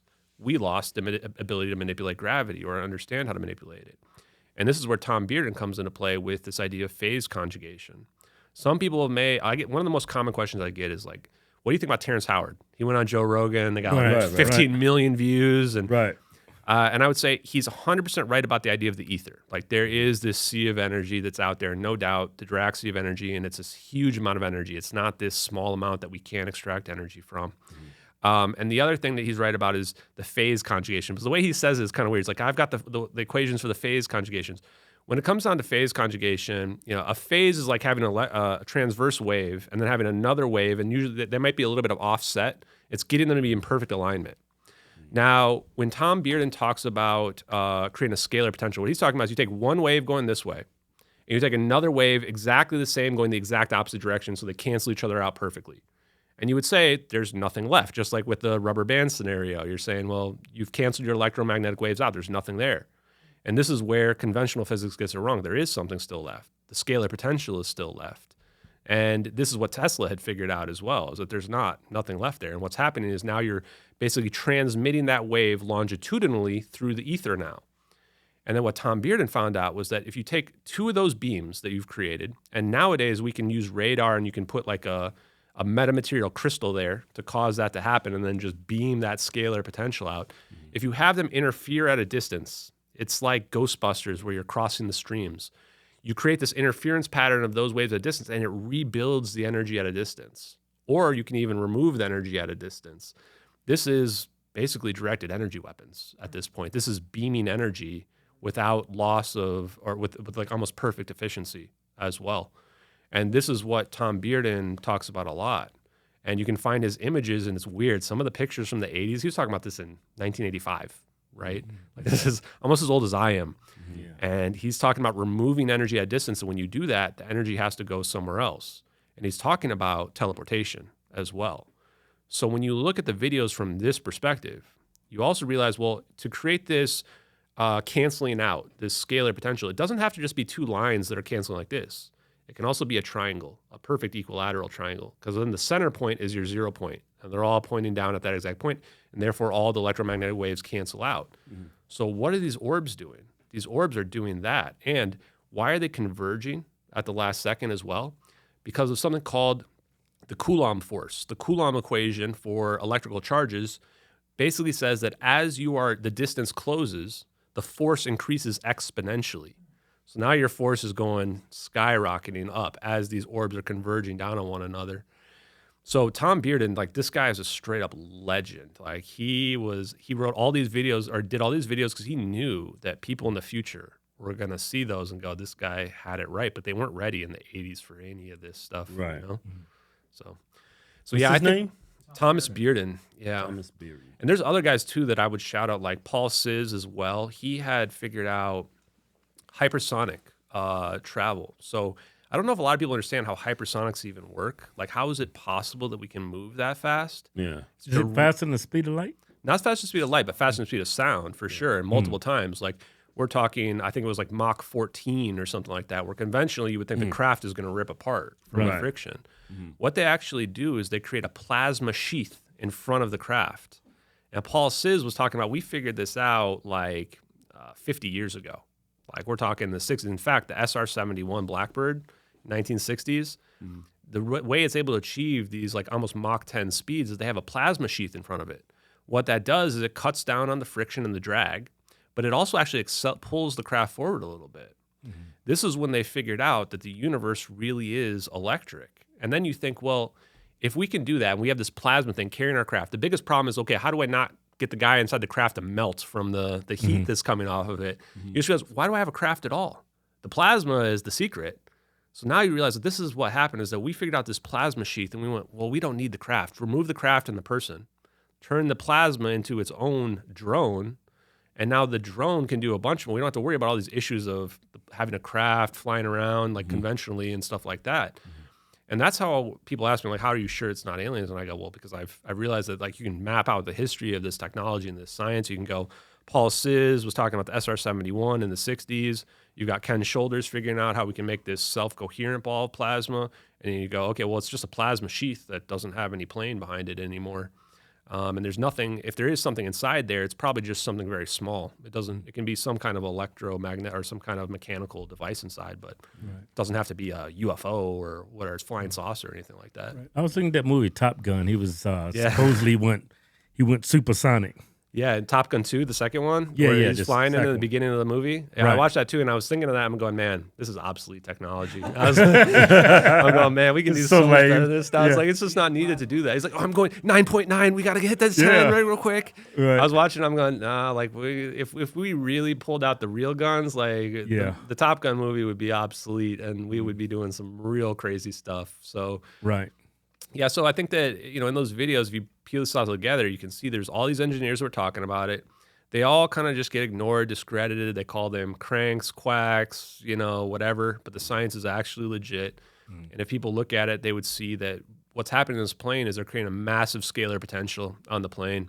And then how do you direct it? Like, there's two ways. One is that the right-hand rule in electrical engineering takes the electric and magnetic field, and you determine your pointing vector, which is, in this case, the direction the plane's going to go. And if you actually look at this way the orbs spin around the plane, you would find the pointing vector is backwards. And this is crazy because if you slow down that thermal video, that drone video, in the last frame, you can see the tail of the plane sticking out of the very first beginning of this wormhole forming. And it looks like it's getting pulled backwards a little bit. And then really? if you actually look at the direction the plane's traveling, it's traveling to the east. We know because of the coordinates. And you go, okay, well, what's backwards? West. And you're like, oh, wait, isn't that where a bunch of islanders in the Maldives saw the plane over to the west? And you're like, oh, shit, this plane is getting teleported somewhere to the west, and then it's flying down to Diego Garcia, and that's the best place to hide the plane. And so there's two ways. Either it's just like a squeezing effect where if I'm going to squeeze a turkey baster and it's just going to go as far as it goes and then show up. Or the other way you can look at it, they call me Ashton Forbes now because my buddy Dave Rossi... And people, it's like, what a synchronicity, right? Like your name just happens to be Forbes, and it's like Yeah. Ashton Forbes. Yeah. Is that what if there's this fourth orb and it's entangled to the other ones using quantum entanglement? And so what would happen then is it's like a rubber band where you let go of this side, and then all the orbs in the plane show up wherever the fourth orb is at. And you look at it like that, and you're like, shit, man, like maybe we didn't go back to the moon because like that's just obsolete, and we can just send an orb up to the moon and then Right. just. Now we're there, and why would I send somebody up in a SpaceX rocket when it's, it's like strapping an explosive rocket to your back when I can just teleport you up there whenever I want, right? Right. Especially when you look and you're like, well, we've probably had this since, 60s, 80s, 2000s, whatever. It's like it makes sense why would we waste the money, waste the risk of sending people up Look there. like our government could use this technology to fake an alien invasion. Oh, that's a good point. And now. It's funny because if you had talked to me like a year and a half ago, I'd been like, nah, that's nonsense. There's probably aliens out there. They're not going to do something like that. Now I'm like, I'm going to be on the front lines being like, when the orbs come floating around in a triangle formation, that ain't aliens, friends. That's not aliens. Don't fall for it. Don't fall for the alien That's invasion. the United States. That's us. We can do that. They're going to really call you crazy. Yeah, that's when everybody will turn against me. They'll be like, no, that's got to be aliens. It's got to be. We can't do that, right? So I've done a complete 180 on that. And what I tell people is, the more I learn about the science, the technology, and the history of it, the less sure I am about what the alien situation is all about, or if this Right. is all like, maybe we even invented this whole idea of the aliens just to cover up for the fact that we have it. It's the perfect cover, right? Like, Right. you just say, oh, it's just aliens. We can't explain it when it's like actually us, and then we've got this crazy advanced technology that we just can't reveal to the public because it's too dangerous and too impactful. Right. Yeah, scary stuff. Yeah. Hey, man, I don't feel so good, man. What's wrong with you? I'm embarrassed to tell you. I'm just going to tell you, I ain't took a shit in like 2 weeks, man. Ain't you taking your OH? Your optimal human? I thought we ran out of it. Man, here, take this. Here's some right here. Take it. Get it up in you. Drink that. Get that probiotics. That artichoke. That is good. That apple powder. All those essential nutrients that get your intestines right. Yeah, get them intestines right. Get it all up in you.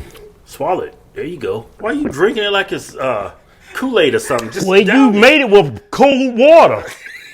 I'm over here getting brain freeze. What's good with cold water? It's like a smoothie. Oh, man, I feel something move. Oh, man.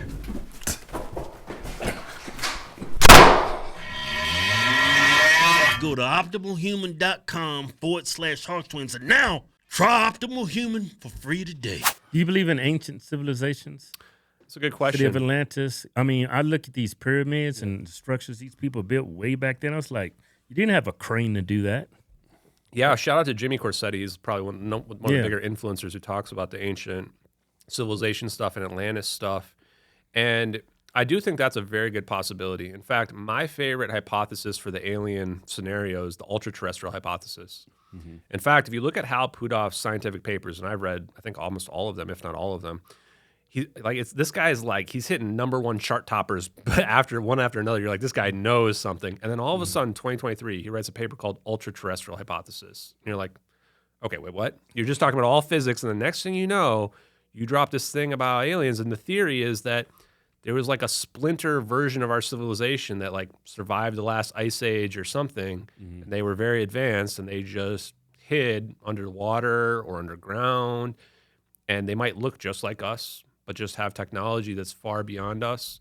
And maybe they're leaking this technology to us, and that's why we're advancing so fast, why our phones are so powerful right now. Right. And that they might even be controlling the governments in a sense where they can, if you're that powerful, like you can probably be invisible, you can spread this idea of aliens to confuse people. If you look just like us, how do we even know? DNA might be like indistinguishable. Right. So to me, that's my favorite hypothesis. But the other ones that I like are the idea that like AI has already taken over the world is one of my other ones, where it's like, you see how fast AI is going, and it's like, what if AI has already won? And Right. And then go ahead. Like DMT mushrooms, when people take that, they see stuff that's not there. Do you think they're like seeing like the energy that we don't see?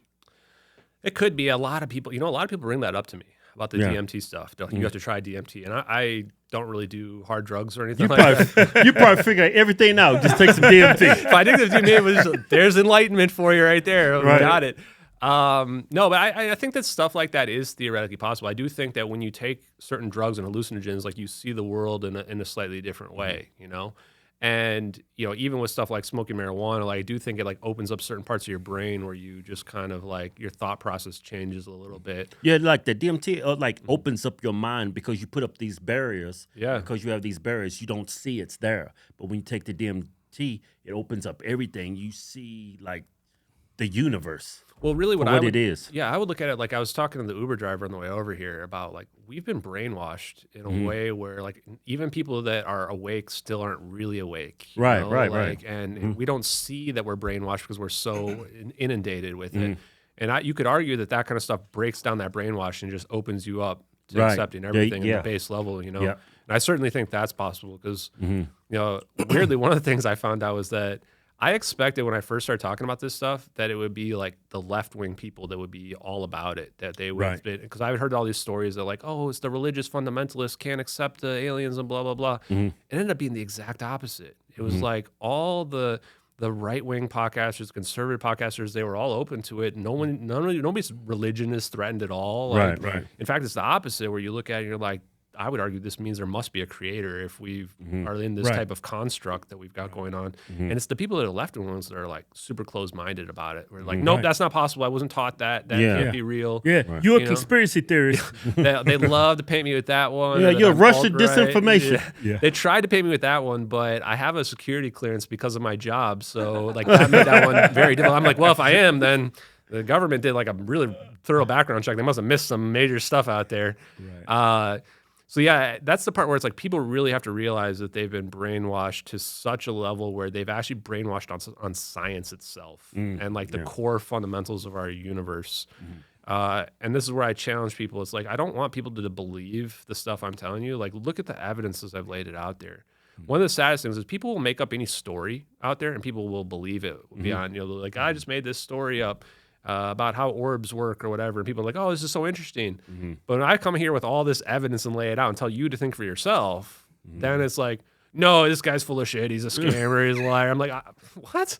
Right. Like I've never charged anybody to go on any podcast. I don't have any membership set up on any of my social media. I'm literally just doing this to get information out. And so I just try to like wake up the people that are open-minded enough to get around it. And my goal, my motivation for this, I'm 42 years old almost this month, and I don't want to die before we get to Star Trek World. Like Star Trek World is in our future, and I want to be there to see that happen. I've got, if I'm lucky, 40 years probably on this planet to go. And we got to get at it, man. Like, we got to get started with this. I want to go to Mars. You know, like, I'm not going to personally be the one to go to Mars, but you know what? Let's send some of these other people out there to Mars. Like, you know, empty this planet a little bit. Those people that want to go to Mars, get out of here. Like, you know, sitting on the libs there. Yeah. You go live there and have a good time.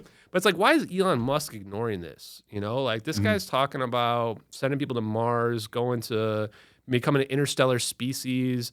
Right. And I troll Elon Musk comments all the time. You guys actually helped me out to get his attention. And how weird was it, his response? Like, I'm sitting here talking about U.S. has this technology, and his response is like, I've got these Starlink satellites. We've never seen any evidence of aliens. And we're like, that's not what he's saying, though. Like, he's talking about, we've got this technology. Well, it turns out Elon Musk is like the #1 defense contractor for the United States government between SpaceX, and he's like literally sending up spy satellites in outer space. So he would have an NDA where if that's real spy satellite footage, he can't even talk about it. He can't even comment on it because of his NDAs. And this makes me very suspicious where like all the technology he's using, no offense, Elon, I still love you if you're out there, brother, but it's all obsolete, man. Rockets are obsolete. Trying to land rockets on platforms and have the SEALs clap, whoa, look at that. It's like all obsolete. He's talking about solar power is going to be the future and you know, we're going to make a Dyson sphere. Dyson spheres are so stupid. Like, solar is for primitives. Like, that's where people are like, oh, there's a fiery hot rock up there. Let's use that hotness for warmth. And you're like, no, bro, there is energy all around us. And it's basically unlimited. And we can just extract that. This is why when we look out in the sky, we don't see Dyson spheres everywhere. There's probably civilizations out there somewhere. We find 0 Dyson spheres. And you can't hide them because of black body radiation. Everything gives off radiation. We would see them, even if they're blocking out a sun that's out there. And you go, well, any really advanced civilization beyond caveman level, they're going to realize there's energy all around us, and they're just going to be extracting that energy. This is why the UFOs, if there are flying saucers, they don't have a fuel tank because the fuel's all around them. Everywhere. Right. And I'm surprised Elon Musk doesn't see this. And I can't decide if he's... Well, maybe he's playing stupid. Yeah, I can't decide if he's playing stupid or if he really doesn't know. But you have to look at it from both sides where like even very smart people have a very hard time accepting this because of that brainwashing. Even smart people like Elon Musk don't want their beliefs challenged. Exactly. Yeah, they do not want that. They don't. And I've talked to people from Congress and... You know, they've told me specifically, like they talk to PhDs and they're like, this isn't how quantum mechanics works or whatever. And then I give them all the papers and I'm like, yes, it is how quantum mechanics works. Because some people will say, well, you can't extract energy from the 0-point fluctuations. Well, the Casimir effect shows you absolutely can. Robert Forward in 1984 said, you know, you put 2 plates together, they will just attract because they push out some of that 0-point fluctuation. Some of the wavelengths can't fit between the plates. It causes a negative pressure. Which is also how we can explain that the 0-point energy is causing what we know as gravity. And Robert Forward said you can turn this mechanical energy into like a battery, basically, and you can extract it. Now, you can't repeatedly do it, but just the fact that you can extract it at all shows there's something there to pull out. And that's where Ken Shoulders came in with the plasma. Is like, well, we don't need plates. The plasma itself naturally creates this asymmetry that we need to pull energy out of there. It's just, that's why it's the fourth state of matter. It's got these weird, unusual properties. So this is where it's like the conventional physics just breaks down. And when you challenge people with this, they have no response. This is why I've challenged physicists, I've challenged investigators, MH370, and they're frankly afraid of me. I mean, they're afraid to talk to me because you know, I'm going to come prepared in any kind of debate or what have you, and I want there to bring more attention to it because that's how we'll wake people up. Even if people are trying to ridicule, which is usually what people do, there are some people out there that are going to wake up from it. This is why I think Elon Musk doesn't comment, because if he were to comment with his 200 million followers, like, how many people do you think get woken up just from that? Even if it's 1%, it's like 2 million people waking up. This is why the mainstream media has never reached out, because even if they try to ridicule me, it's not going to go well for them, and people are going to wake up. This is why physicists and some of these investigators also don't want to do debates with me or platform me either, because they know that some people are going to wake up to it. And so that's why, you know, I'm laying down the gauntlet. Like, you know, if there's people out there that, you know, you want to argue with the physics, like, I'm getting to the point now a year later where I'm comfortable even talking to PhD physicists about it. You know?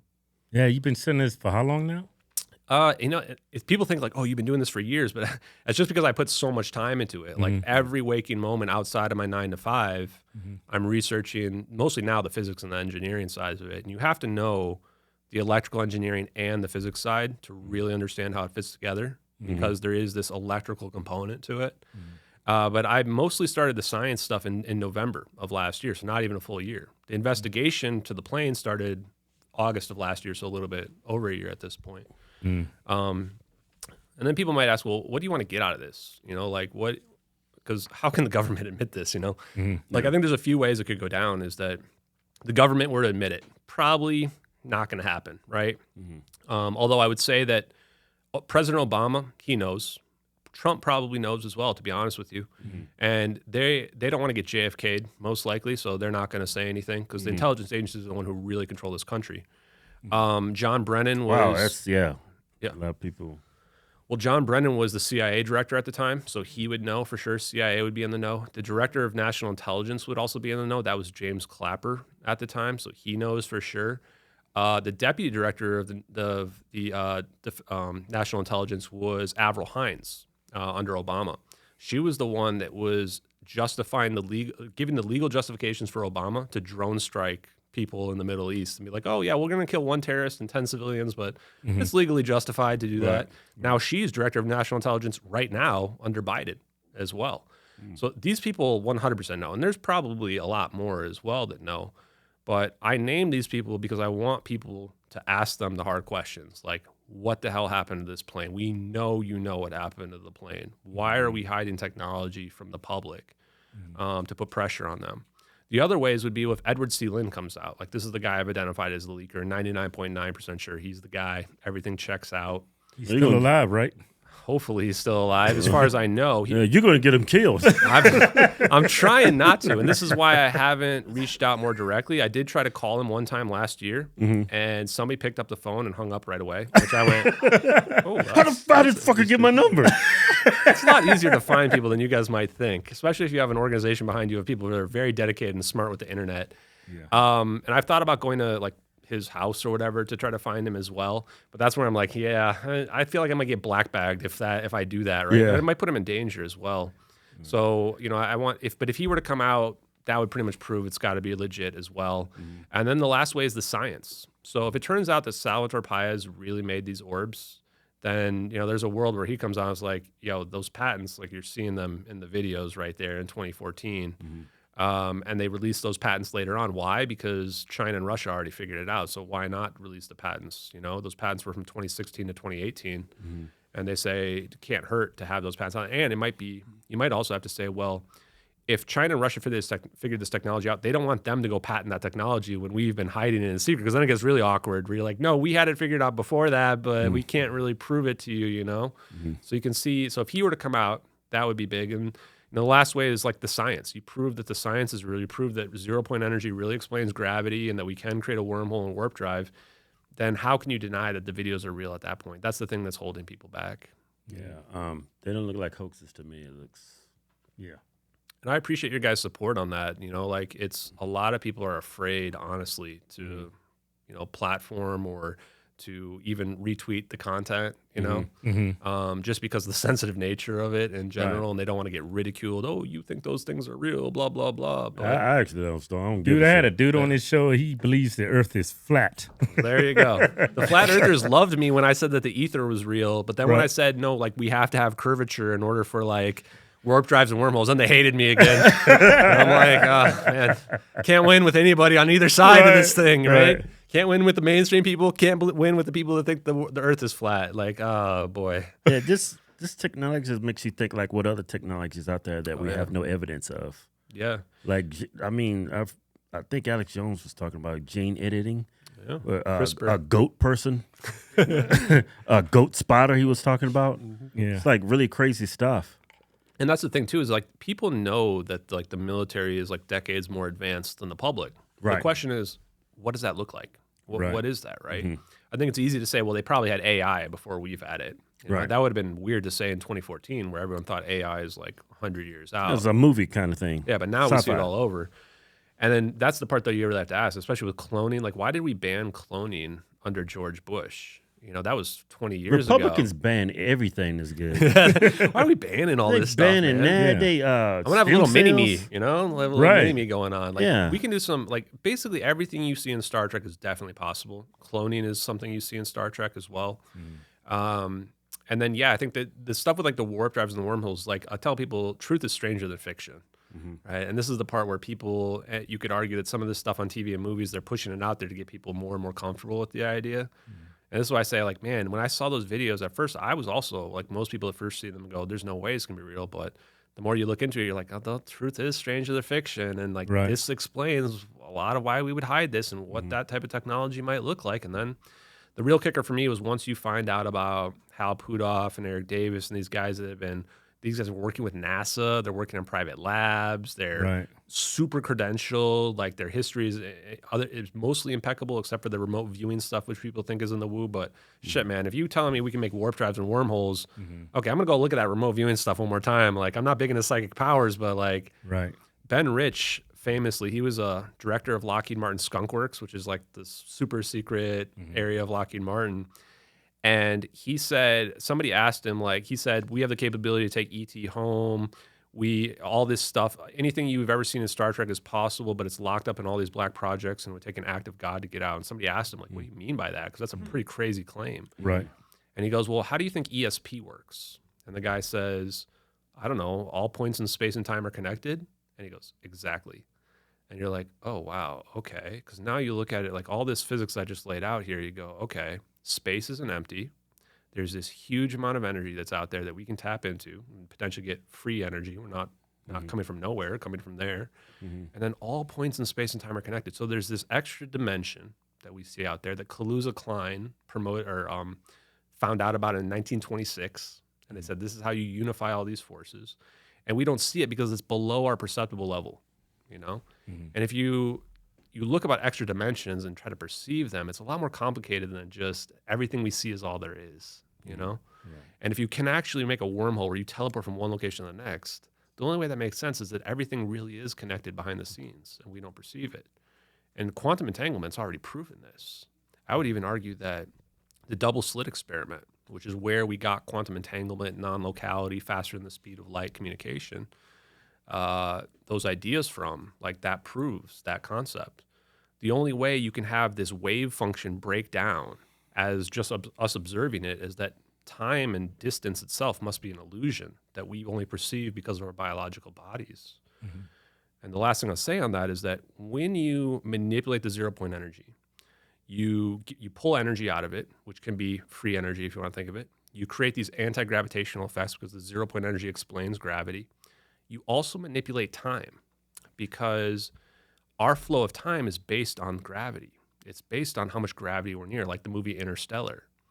The more mass and energy are interchangeable, that you're near, the slower your rate of time. The less there is, the faster your rate of time, like spinning a dial. And so this is what we call time dilation, which has been experimentally proven.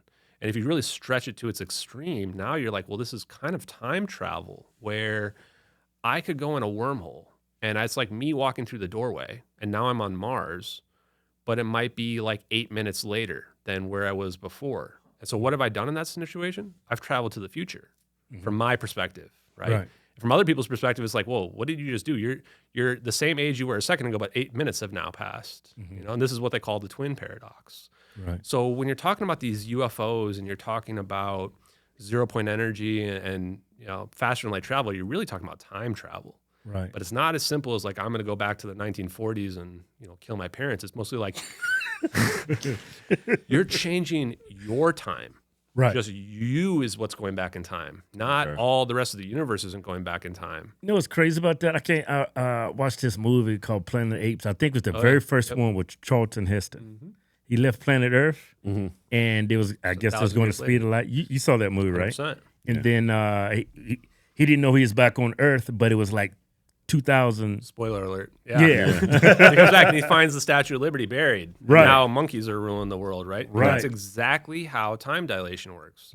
If I were to go to, let's say, another galaxy, like Andromeda Galaxy, super far away, and come back, I would imagine that even if I go faster than the speed of light, I'm going to come back and civilization is not going to be here anymore. Now it's going to be a completely different civilization. I'm going to travel to the future just like that movie. And that's what's scary about faster than light travel in general, is that you have to take the time dilation into account. And you could argue, well, if there were aliens that visited us, they're going to also experience time dilation as well. So some of these people that throw these dates out there and they say, oh, well, the aliens are, 2027 is when it's all going to go down. Well, it is kind of weird to think, like, if they visited us in the 50s and then they went back to their home planet, you could do the math and figure out when they would, if they were to make it a return trip, like when they would show up based on our time. It's pretty bizarre to think about. Also bizarre to think about, like, rate of, what does time even mean at this point then? Like, we're experiencing time based on our Earth and our gravity, but another planet with a different level of gravity is going to experience time at a different rate. Like, did you guys see the 3-body problem by any chance? No. So spoiler alert on this, I'm going to spoil it for you guys, so that there's an alien species that's coming to us from Alpha Centauri, which is the closest star system to us. And they don't have, it's kind of stupid because they don't think they can do faster than light travel, but you can. So they're using SpaceX rockets, or really fast ones. It's going to take them 400 years to get here. And they're super advanced, much more advanced than we are. And they, like, send these, photons or something to us, and they build these machines to monitor us. And they're afraid of us, even though they're so much more advanced. And the reason is because in that period of time it takes them to get here, we're going to figure their technology out, and we're going to get more advanced than they are. So by the time they show up, we're now more advanced than they are. So even though it seems like we are ants to them and bugs to them, like, we're going to advance beyond them. And if you look at this from the time dilation perspective too, you're like, now it's kind of weird. If you were to think about other civilizations, you have to keep this idea into account. We're like, oh, is their time moving faster? Because they're going to evolve faster and they're going to get smarter faster as well. So you really have to keep that in mind when you're thinking about other, aliens and living on other planets and stuff like that, because it just makes everything just very bizarre. Right. I look at it like this: if aliens do come here, we're just screwed. That's the part too. If you have this kind of technology, like, people are like, oh, we should be afraid of the alien invasion or whatever. I'm like, bro, if they've got this technology, we got no chance, man. Not unless we reverse engineer and figure it back out. So what's the point of being worried? Or, like, there's a lot of people that talk about the poles shifting or these cataclysmic events, and I'm like, there ain't nothing we can do about that. Like, why would I worry about that? It's the same reason why people are like, are you afraid that they're going to take you out or whatever? I'm like, I'm not going to live my life in fear. I'm just going to live my normal life and do whatever the hell I want to do. Whatever happens, were to happen. Like, the thing I've learned from this is we should appreciate the time we have on this planet. I think that our reality is a construct. I think that there is a creator. I think that this basically proves there must be. And the most important, precious stuff we have is the time that we have with the people that we care about on this planet. So a man can have a baby. I don't know if I can go that far.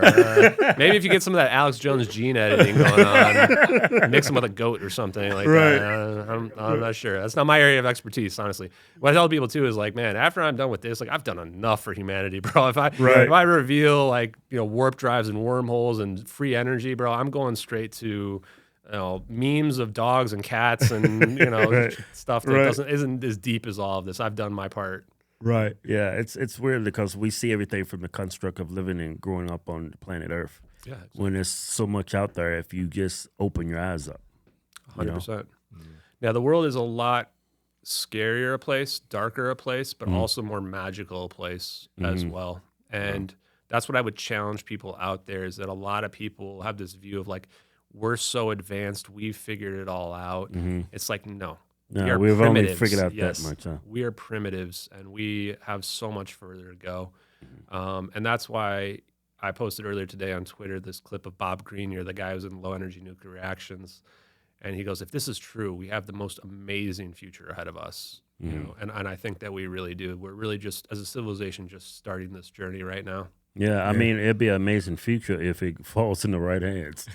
And that's the part, too, is, like, when people say, well, isn't it dangerous to risk to reveal this? And I'm like, it's already in the worst people's hands, this technology, right? Do you trust the CIA and the intelligence agencies and the people and it's not just presidents. Yeah. And it's not just them too. What I would tell people is that the private military contractors and, like, the energy companies, like, the way it really works is that these people have cliques, and they know all the people that are in power in these very powerful companies, the intelligence agency people, and then the bought out politicians. They form this, what I call, covert administrative elite. You know, like I know for a fact that there are rich people that know that free energy devices are possible. And it's not just cold fusion. You can make magnetic motors as well, because functionally what you're doing is you're churning up that ether. You're churning up that 0 point energy. It's a matter of just extracting it using the right circuit design on the back end, which if people want a hint on that, I would say, look at what Tesla's designs were. That's as far as I'm comfortable going and talking about this. But there are people that know 100%, that are connected to very smart people and what have you. And the reason why I don't generally name a lot of those people, even though I know who some of them are, is like those are the people where you start naming them and then your life expectancy cuts down significantly, like very, very significantly out there. But yeah, they know. And if people want to know who to press on this, like I've already listed off some of the people, but I would also press anybody who's in the Senate Intelligence Committee. Yeah, the Gang of Eight is what some of them call. Like Chuck Schumer knows 100% about that we've got technology like this. Marco Rubio knows as well. And this shouldn't be surprising for people who are in the UFO community, because these guys are people who are outspoken. Like Chuck Schumer's trying to push this UFO bill. What they're trying to do is they're trying to get amnesty for the people that have been hiding this shit. Because if it comes out that they've been hiding it, like Lockheed Martin, Northrop Grumman, these people have this stuff, there's going to be lawsuits like crazy, because it's going to be like, wait, the U.S. government's been working with these people, giving them technology, potentially helping them out. They're giving them a competitive advantage. So they're going to get lawsuits. There might be criminal charges for people. That's why they're trying to pass these UFO bills or whatever. They're not for disclosing stuff. They're for protecting rich people. Marco Rubio's talking about there's stuff in our airspace or whatever. And the part that a lot of these politicians don't get is it's us. Like, they look at this stuff, like even Matt Gaetz, he was in the UFO hearings. There's a video that only I've seen that talks about like orbs in a triangle formation or a diamond formation. And he's going, it's otherworldly technology, what have you.